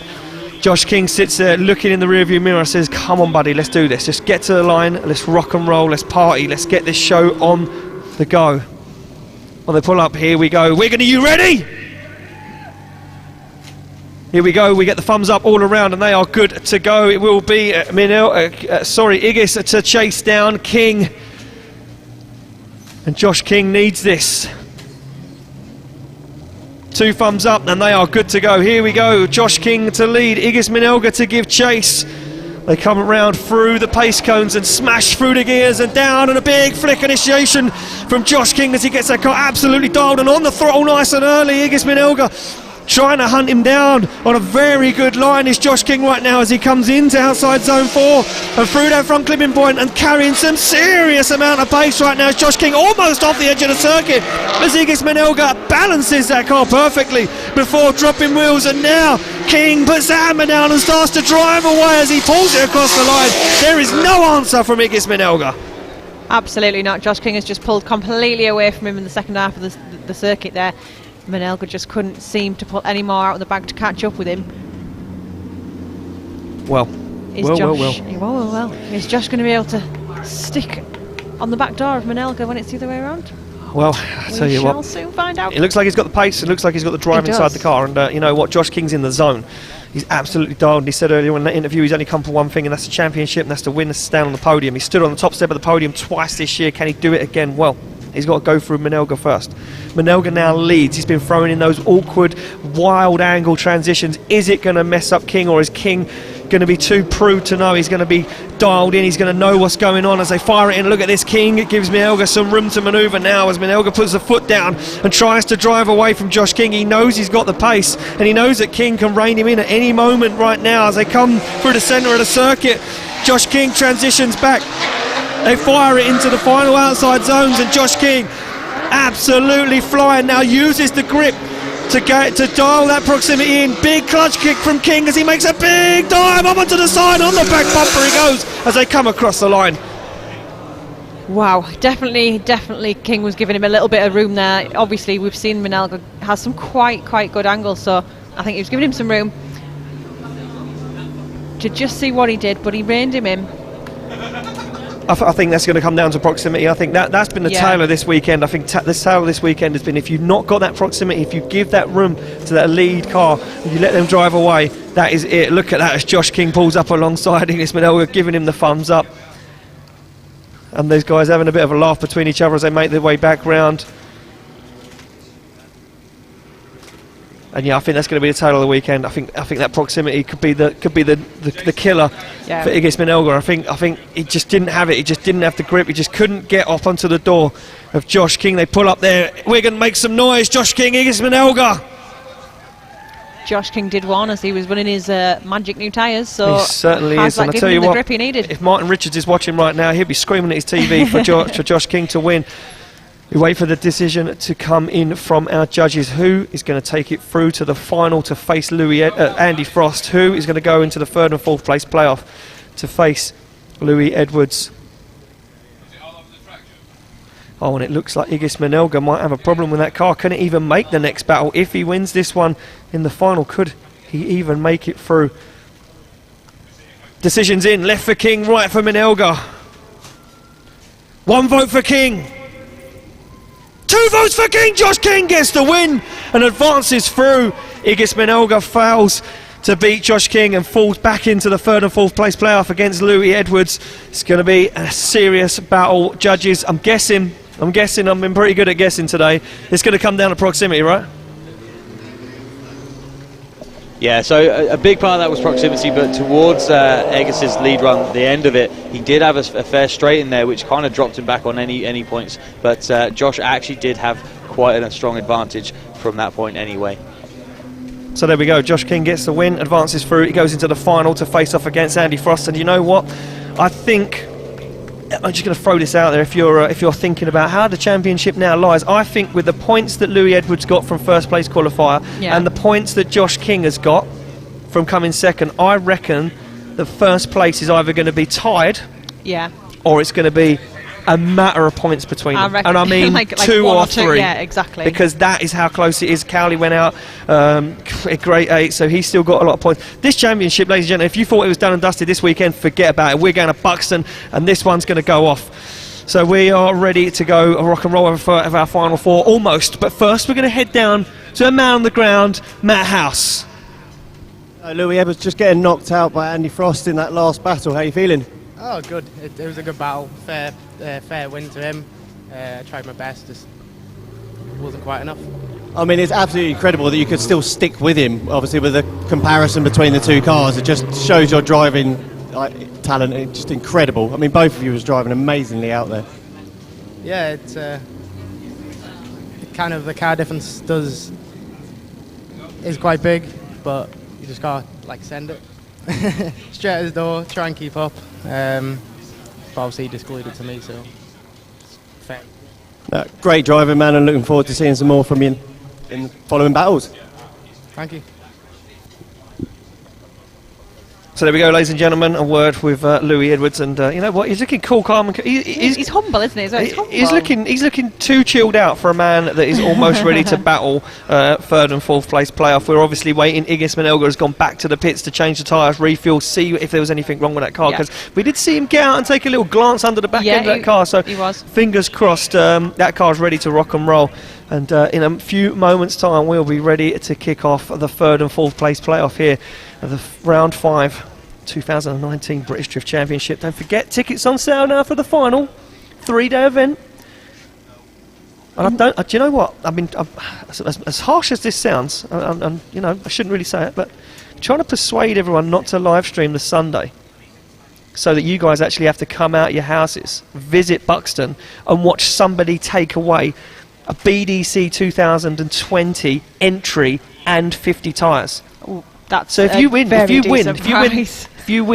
the final competition that we're running this year on Sunday, if you win that means you get free entry for 2020, and you get a whole host of tyres. You get 50 tyres. That's your season done. If you come second place, you get £1,500 worth of vouchers from Simpson on safety products. And 3rd place, you get some yellow speed coilovers for your car. That's awesome. Awesome prizes. Not only that, but we're going to have some party atmosphere. We're going to throw it all in the mix there. I'm telling you right now, Matt Stevenson, we had a little chat yesterday, and he said to me, look, don't tell anyone, so I shouldn't really say anything. But he said, I'll throw in the kitchen sink at this one. I said, really? He went, yeah, we're going to go under the lights. We're going to have a DJ. We've got the generic white guy. Oh, I love the generic white guy. The generic white guy. We've got him coming awesome. down. He's DJing for 3 days solid. If you think, who the hell is the generic white guy? Well, he's the resident DJ at Pasha in London. Yeah, so he's not someone to mess around with. He's going to come down. He's going to DJ for 3 days solid at BDC. We're going to have club stands, trade stands. We're throwing it all at it. It's going to be serious. And yeah, like I say, I don't think we're going to live stream Sunday. I think we're going to give our live stream crew a day off. We're going to let them. And everyone's going to come down and watch. We're going to let them chill and have a few beers and watch some drifting for a weekend. And then we're going to commentate just to the crowd. So it's going to be very, very personal. It's going to be very exciting, and like I say, we're throwing some serious prizes in it. Just to tell you what, if you win that championship, if you win that round, that event, you're going to go home with a 2020 BDC entry for free and 50 tyres. That's one not to be missed. Yes, the tickets on sale now for that event. Get online, grab your tickets. That's close and personal. You think this is close and personal, you go to Buxton, you are literally standing on the edge of the circuit and cars are whizzing past you flat out, and that is a long, dangerous circuit, concrete walls all the way around. There's going to be some carnage. It's the end of the year as well, so everyone, I spoke to a lot of drivers, they've said, there's nothing to lose. We've got 6 months to rebuild the car, so let's go stick the car on the wall and just get some damage and show the fans our appreciation. So that's a fan event. So if you're looking forward to the final round, don't forget, get online, get your tickets, give that event some promotion. And again, if you're local, get yourself down here tomorrow because the sun's going to be back out. Matt Stevenson, he put 50p in the meter and he said, one more day, we'll do one more day of the sunshine. We can't keep going like this. We're going to put 50p in the meter. We're going to get another day of sunshine. It's going to be sunshine tomorrow, and it's going to be our pro event. And you are going to see Louis Edwards, Josh King, Andy Frost, and Igis Minelga take on our pro grid tomorrow. It's going to be serious business, Sarah. It's going to be absolutely epic. I mean, if last round any sees anything to go by, we have Drift Cup drivers getting into the battle with the pros on the Sunday. I mean, unbelievable. Anything's possible. It's a top 24. It's a top 24, which means if you qualify in the 8th position up, that means you're already guaranteed a spot in top 16. Yeah. So that tomorrow is going to be a big event. So if you're local, like I say, we've got tickets on the gate all weekend. Get yourself down here. We've got some show cars in attendance, trade stands going on. You've got some live commentary. We've got a DJ in the house doing some live DJing. We do. Tomorrow's going to be special, very, very special. So you need to get yourself along, and we go live if you can't make it. If you're miles away from here, if you can't make it, we'll be live at 12:15 on the dot. Me and Sarah will be in the tower bringing you all the action here from BDC Round 5. We are just waiting to get Igis and Minelga back onto the circuit and ready to rock and roll. So look, there's been one man all day that's been on camera and he hasn't said a word until right now. We've got Matt House down there with our start line, Marshall Malks. So yeah, unsung hero of the British Drift Championship and part of the amazing team that we have here is Malks, our start line marshal. How you doing, Malks? Yeah, we're doing very well. It's been going quite well today. We run a little bit late, but the action's been good and fast. I'm sure the crowd are enjoying it. We can't see much from where we are on the start line, but we see them across the top, so we try and give them a wave every now and again, because the drivers in the crowd, ultra important for us, obviously. Got to keep them smiling. That's it. Well, you've been in you've been in drifting, and obviously a big part of the sport for a very long time now. How's the championship and the driving move forward for you? Well, the thing is, it's admittedly I've been in it a long time. We started years back. It's a little bit like in a Doctor Who series. We're now on a reincarnation of the Doctor, if you get my meaning. So we've gone through the early stages. We had the stage with David Egan, the Irish came over and zapped it up a little bit. And Matt's, I can't speak highly enough of Matt. I'm not creeping, so I promise you. But what he's done is he's left a lot of it as it is for the guys in the cars, and he's put so much effort in everything that goes around it. So it's more of a show. We're getting more stuff coming in. We're doing these parades and getting everybody involved. And that's the most important thing, because at the end of it, I know it's a series, but really it's about the guys, the cars and the spectators. You've got to agree with that. So Matt and the team, all the team, we all work for each other. And it's been cool. Yeah. Well, that's how incredible it is to be working for a boss and having obviously Matt and people like Dave that are actual drivers themselves, so they understand the passion and obviously what the drivers want from a championship, and then obviously trying to deliver that to the fans and stuff as well. It's just been an incredible year. I think the bit that people don't really see is you see the cars come out on track. I don't really think they understand the hell that some of these guys go in the pits. I mean, obviously Fitzy took the rear axle off. And I know before he got his car back in the pits, I think the Skidrish team, Cunnington, I think, yeah, they'd already got bits out there ready for him. And you get that in a lot of forms of motorsport. Because this is short and snappy and so much can go wrong for the guys, the camaraderie just to get the cars back out is brilliant. You know, they all help each other. And they go through an awful lot. I mean, they don't get an immense amount of track time. It's not like touring cars. So to get them back out on track so they can entertain everybody is fantastic. So well done to everybody. It's been a good crack today. They've really got on well, haven't they? Yeah, I mean, it's interesting you say about that, because obviously I was there with Fitzgerald's car and obviously seeing the state of it and the amount of things that were broken on the back of that car. Brake lines, lower arms, drive shafts. I was like, there's no chance they're getting that out. And then everyone's like, nah, they're Irish, they'll definitely be out. And then to see him on the start line, it's just unbelievable. So you're looking forward to Buxton? Yeah, you see, you're coming back to my world now a little bit, aren't you, on the oval? So that's going to be entertaining. It's very up and close and personal, so it could be good. Awesome. Well, thank you very much for your time, Malks. I'll let you get back to your job. Your start line's calling. Let's get back to the action. Thanks, Matt. Yeah, and thanks to Malks, an absolute OG and legend in UK drifting. And look, just quickly before we head to the start line, that was awesome. If you've got someone to talk to, it's great. Sorry, Matt, just jumping in there, he's open mic.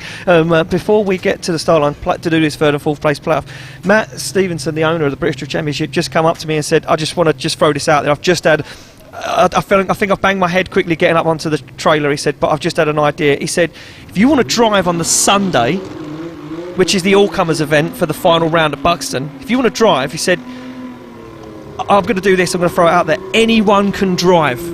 Anyone can drive. So if you're standing here now with a car, or you're sitting at home watching and you think, I want to have a go at that all-comers event, I want to try and get a BDC licence and 50 tyres, or £1,500 worth of Simpson products, or a set of yellow speed coilovers, you can have a go. What you have to do is you have to apply to drive, and then when you apply, you might get that green ticket, you might get that green light to go and compete on the Sunday. Friday is obviously our Pro-Am day. Saturday is our Pro day. We're going to go under the lights. Big party Saturday night. I'm going to definitely get drunk. I'll be terrible on the commentary on Sunday. But hey ho, it's been a long year. What can I say? And I've had a ball. But if you want to enter, if you think you've got what it takes to compete against the best of the best from the UK, send your emails into the British Drift Championship, because I tell you what, you could get that golden ticket to drive with the best of the best at Buxton. How about that? Well, that sounds good to me. Can I disappear out the tower and have No chance, Sarah. Forget it. Right, ladies and gentlemen, let's get this show on the road. Who's ready for the 3rd and 4th place playoff? No, not good enough. I said Three Sisters Wigan. Are you ready for the 3rd and 4th place playoff? That's more like it. They're on the line, ready to rock and roll. We give the thumbs up. It's going to be Louis Edwards to lead out Ignis Menelga for the 3rd step on the podium. The final place on the podium is up for grabs. Who is going to take it? There we go. Edwards smashing through the gears. Ignis is not letting him get away as he jumps onto the back bumper as they fly into outside zone 1. Look at Louis Edwards. Absolutely dialed on that perfect qualifying line. Edwards sticks into outside zone 3. Absolutely clinical as Ignis Menelga finds himself giving him some room as he dives into outside zone 7 now. Louis Edwards though stands on the accelerator and gives it a big clutch kick, trying to drive away as Ignis Menelga dives up onto the side. They come into outside zone 10 and across the line they go. Make some noise. That is two drivers right there who definitely want their place on the podium. Louis Edwards there just putting in an absolutely technically almost perfect run as usual. Menelga not letting him go. I mean, there's a couple of places where he kind of backed off a little bit, but over that clipping point 10 over the line, he was really on his door. Yeah, Ignis Menelga, look, he's bought the fight. He knows that Louis Edwards, he hasn't got the fastest car on. I mentioned that a lot this today, and I said that fast cars, would come to fruition at this track, and they kind of had that grip and the power comes into play. But Louis Edwards' driving style, I said this morning, he's technical. His line driving is incredible. This is it, the final run, potentially, for the 3rd and 4th place playoff. Wigan, are you ready? Here we go, send them, Toby. It's going to be Louis Edwards to chase, Ignis Menelga to lead them in, and here we go. All to play for, the final step on the podium here at round 5. Who will take 3rd step and get that taste of the points and the champagne? They fire in, Ignis with a very nice initiation. A little bit of room opens up as Ignis gets nice and deep into outside zone 2. Back into it again as Louis Edwards finds the side of that 300 ZX. Louis Edwards still in the fight as they come through the centre of the circuit, and a big dive from Edwards. Edwards stays in the throttle and gets back up onto the side of that 300 ZX. They get into outside zone 9, and foot to floor goes Ignis Menelga as Louis Edwards finds the side of that car, and across the line they go. Make some noise, Wigan. Fantastic efforts from both drivers, but I do think that we're going to be continuing this weekend's theme so far of proximity. For me, it just looked like Louis had the edge, but the judges could be spotting things that I am missing, so let's see what they're going to be saying. What are they going to be saying? I know, it's a tense situation. So we're going to get these guys down in front of you, and listen, guys, you know how I feel. You know how I feel right now. When these guys pull up to receive this decision, we're going to do it live on track. I want you to make some noise. When these guys get out of the car, I want you to hit them with a wall of sound, because they have put everything on the line today. And they have drove the wheels, some of these guys, literally off the car. So we're going to get them over there and find out exactly what is going on.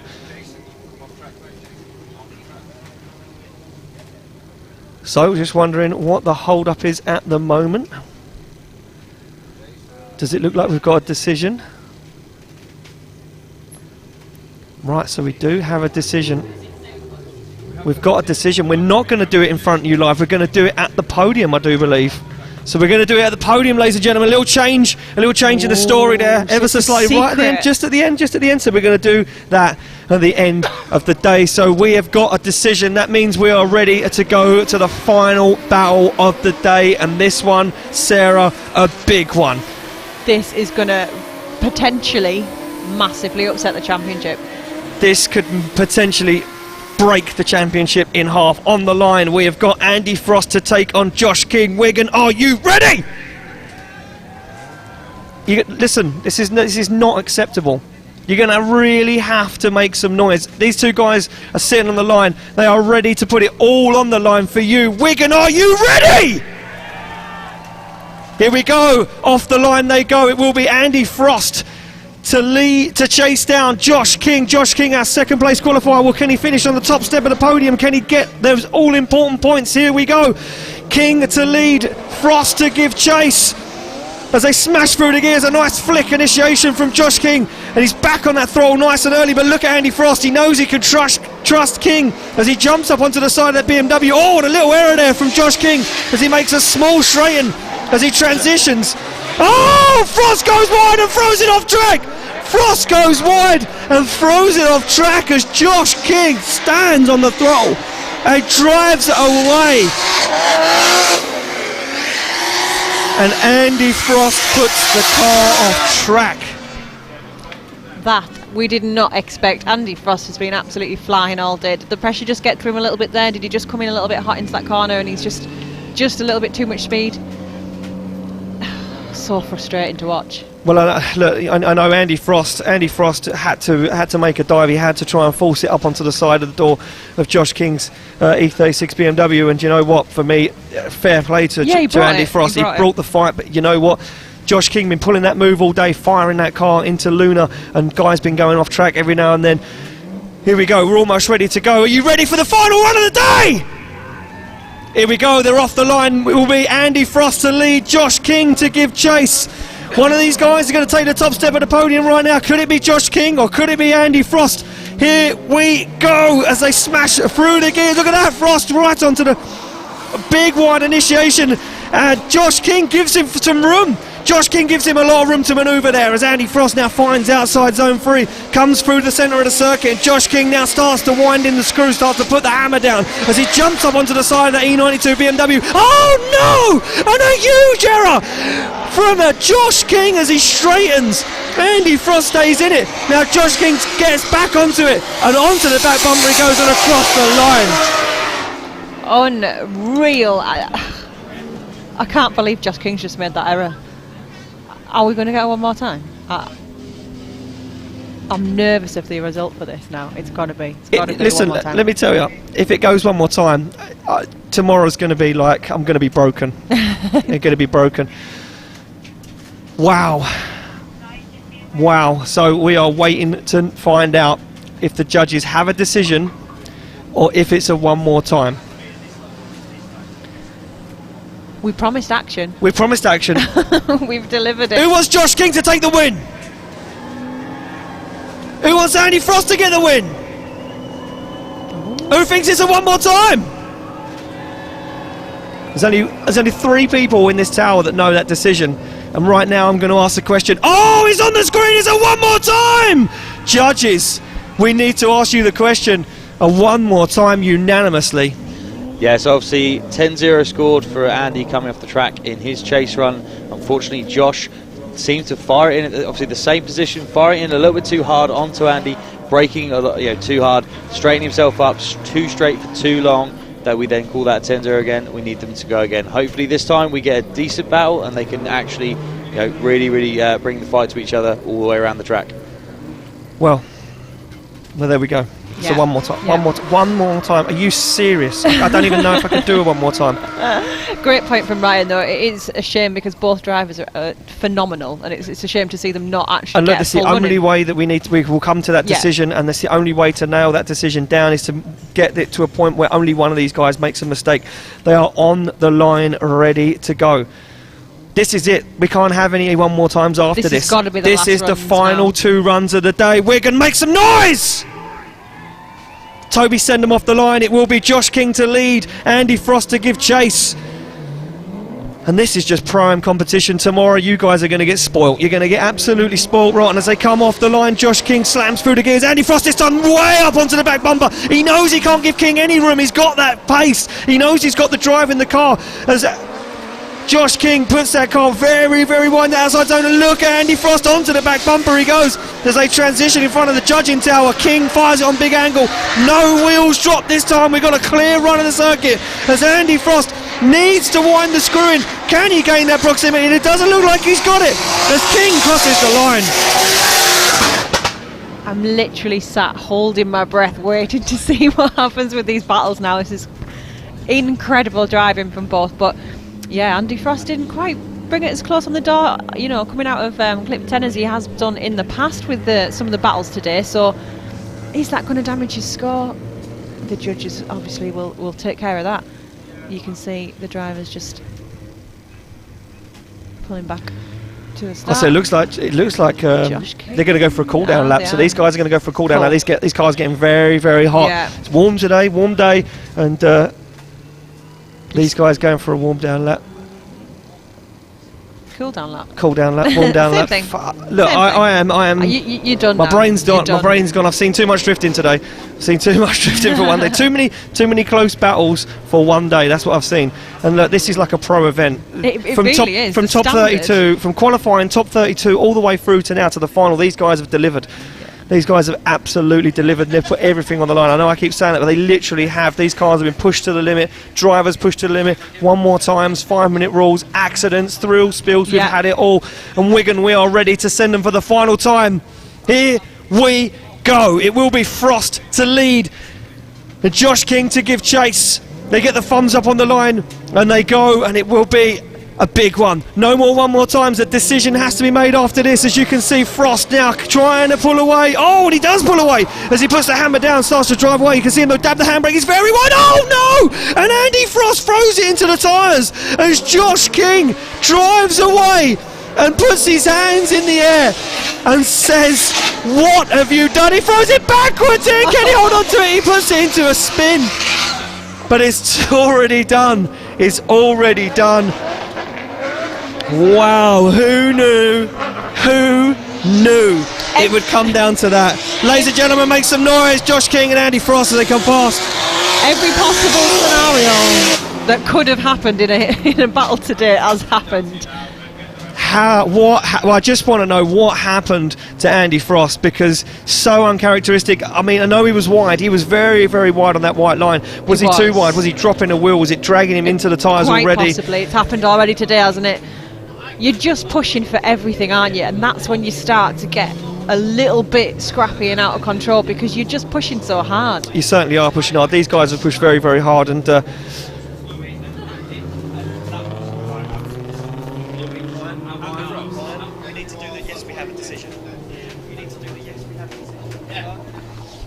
so as these guys pull back up to the start line, there's only one question we need to ask, and it might seem simple, but we still have to ask it. We go to our head judge. Do we have a decision? Yes. So there we go, ladies and gentlemen. We're going to the podium. If you come down, you guys can stand right onto the fence there and congratulate these guys as they get out of their cars. They've put on an incredible show, and you'll see all 4 of these drivers tomorrow in our pro competition, which kicks off tomorrow live at 12:15 on Facebook and YouTube. Me and Sarah will be back in the tower. If I've got a voice left, I might just use it. If not, I might not be saying a lot tomorrow. That might be, you might be happy to hear that, some of you guys. Then you'll have to be listening to me. So sorry, another northerner, but hey. So there we go. you can see this is where it all went wrong for Andy Frost, and he gets a wheel. Yeah, look, drops a wheel massively, gets himself on them marbles, and it's all over. And look at Josh King. He drives past as if to say, "Wow, buddy, wow." So there we go. As you can see, our guys down there assembling the podium, getting it all ready to rock and roll, lining these guys up to receive their trophies. And look, a huge shout out to all of our drivers that drove today. Our Pro-Am drivers, our Pro-Am grid put it on today. They turned it up to 100, and well, I mean, they gave us the show.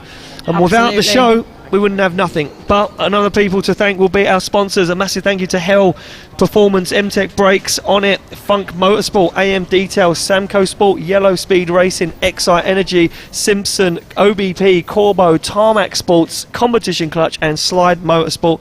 Without those guys, none of this would be possible, and we wouldn't be able to put on this show. Give them a round of applause, ladies and gentlemen, your final 4 drivers of the day. And as soon as I get the cue, I will be handing out the trophies. I'm waiting for my man Matt down there to give me the wave, the frantic wave, to show me that we are ready to do the podium. Oh, so we're going to fire. No, wait, what? Well, we can see Matt down there. Is he with anyone? Matt's down there. Oh, yeah, we're going to fire it down to Matt House. Matt, who you got? So before we're going to get the results, I have got the Iceman, Mr. Andy Frost here. You've got to explain those last couple of runs, man. That's so uncharacteristic for you. Yeah, well, first proper weekend in the car. Just done lap after lap after lap. We had 4 days of practice with it yesterday. The powered steering's give up. So I had to muscle it through that first battle with Josh.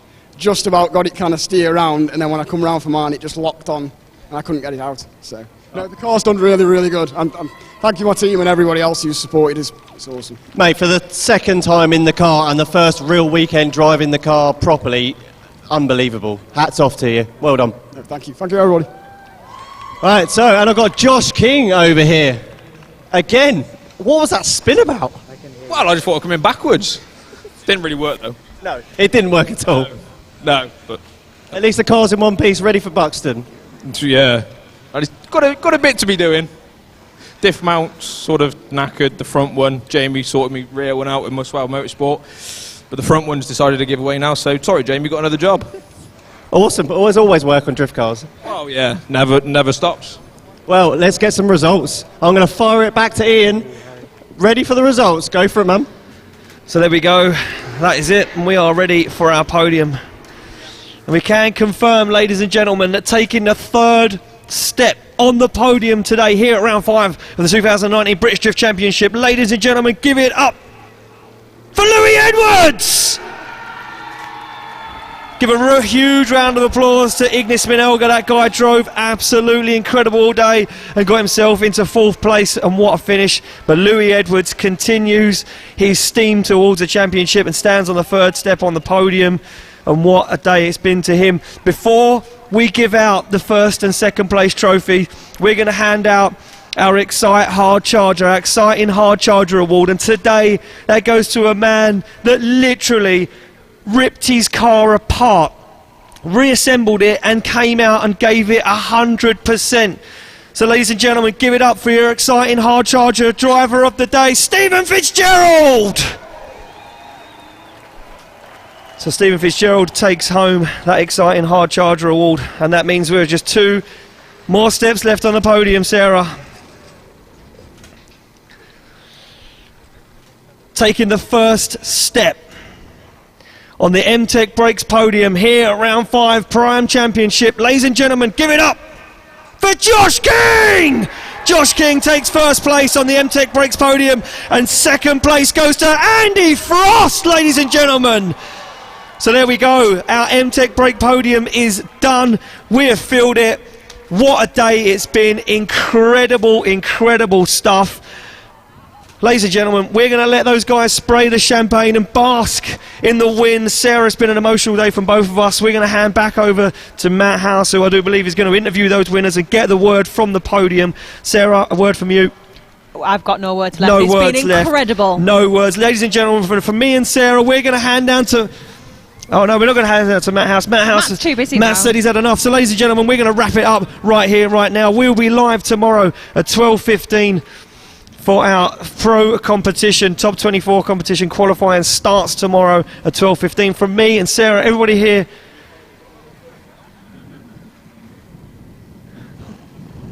from everyone here, we are going to say a goodbye and see you tomorrow. And take a look at this video. Christian Burkhoff's music video is on your screen. From me and Sarah, we'll see you tomorrow.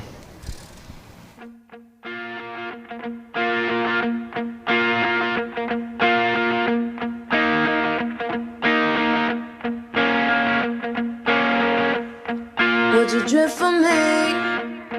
Would you drift for me?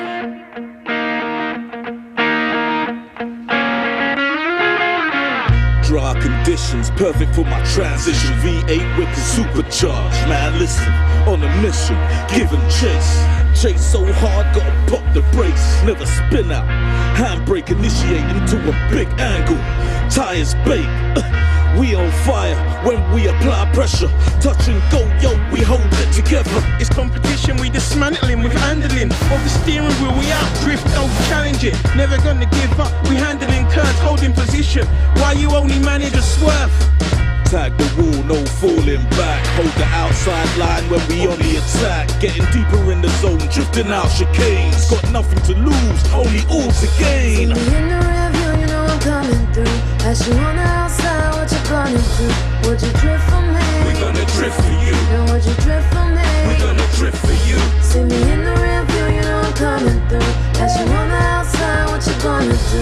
Would you drift for me? We gonna drift for you. Then would you drift for me? We gonna drift for you. Would you drift for me? Would you drift for me?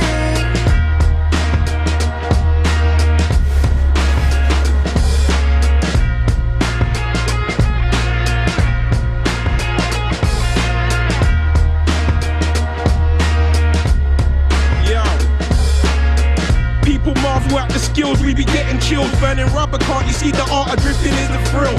It's a brotherhood, anywhere you're going, man. England to Latvia, USA to Japan. Stay away with your ABS. LSD can show you about finesse. Toyotas to Beamers, Honda to Subaru, and my Nissan drivers, we ain't forgotten you. Boy, you got the need for speed, the adrenaline rush when you flip those keys.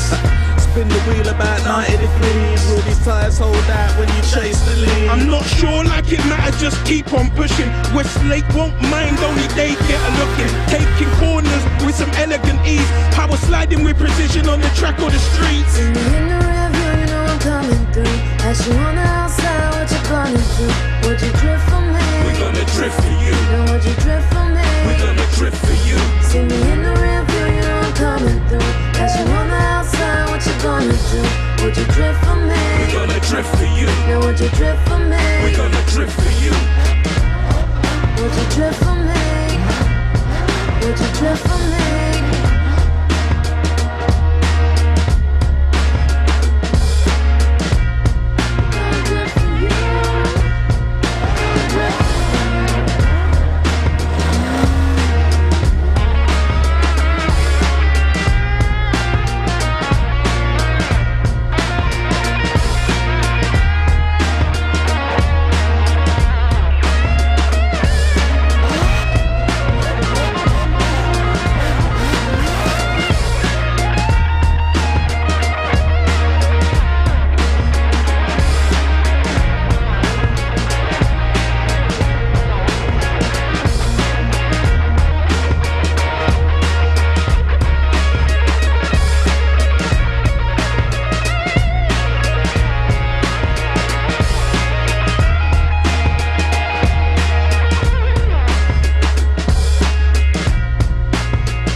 We are Funk Motorsport, your heat management specialists. Based in the UK, we strive for perfection, developing thermal products trusted by professional race teams and drivers worldwide. Performance, protection, reliability.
Tarmac Sports.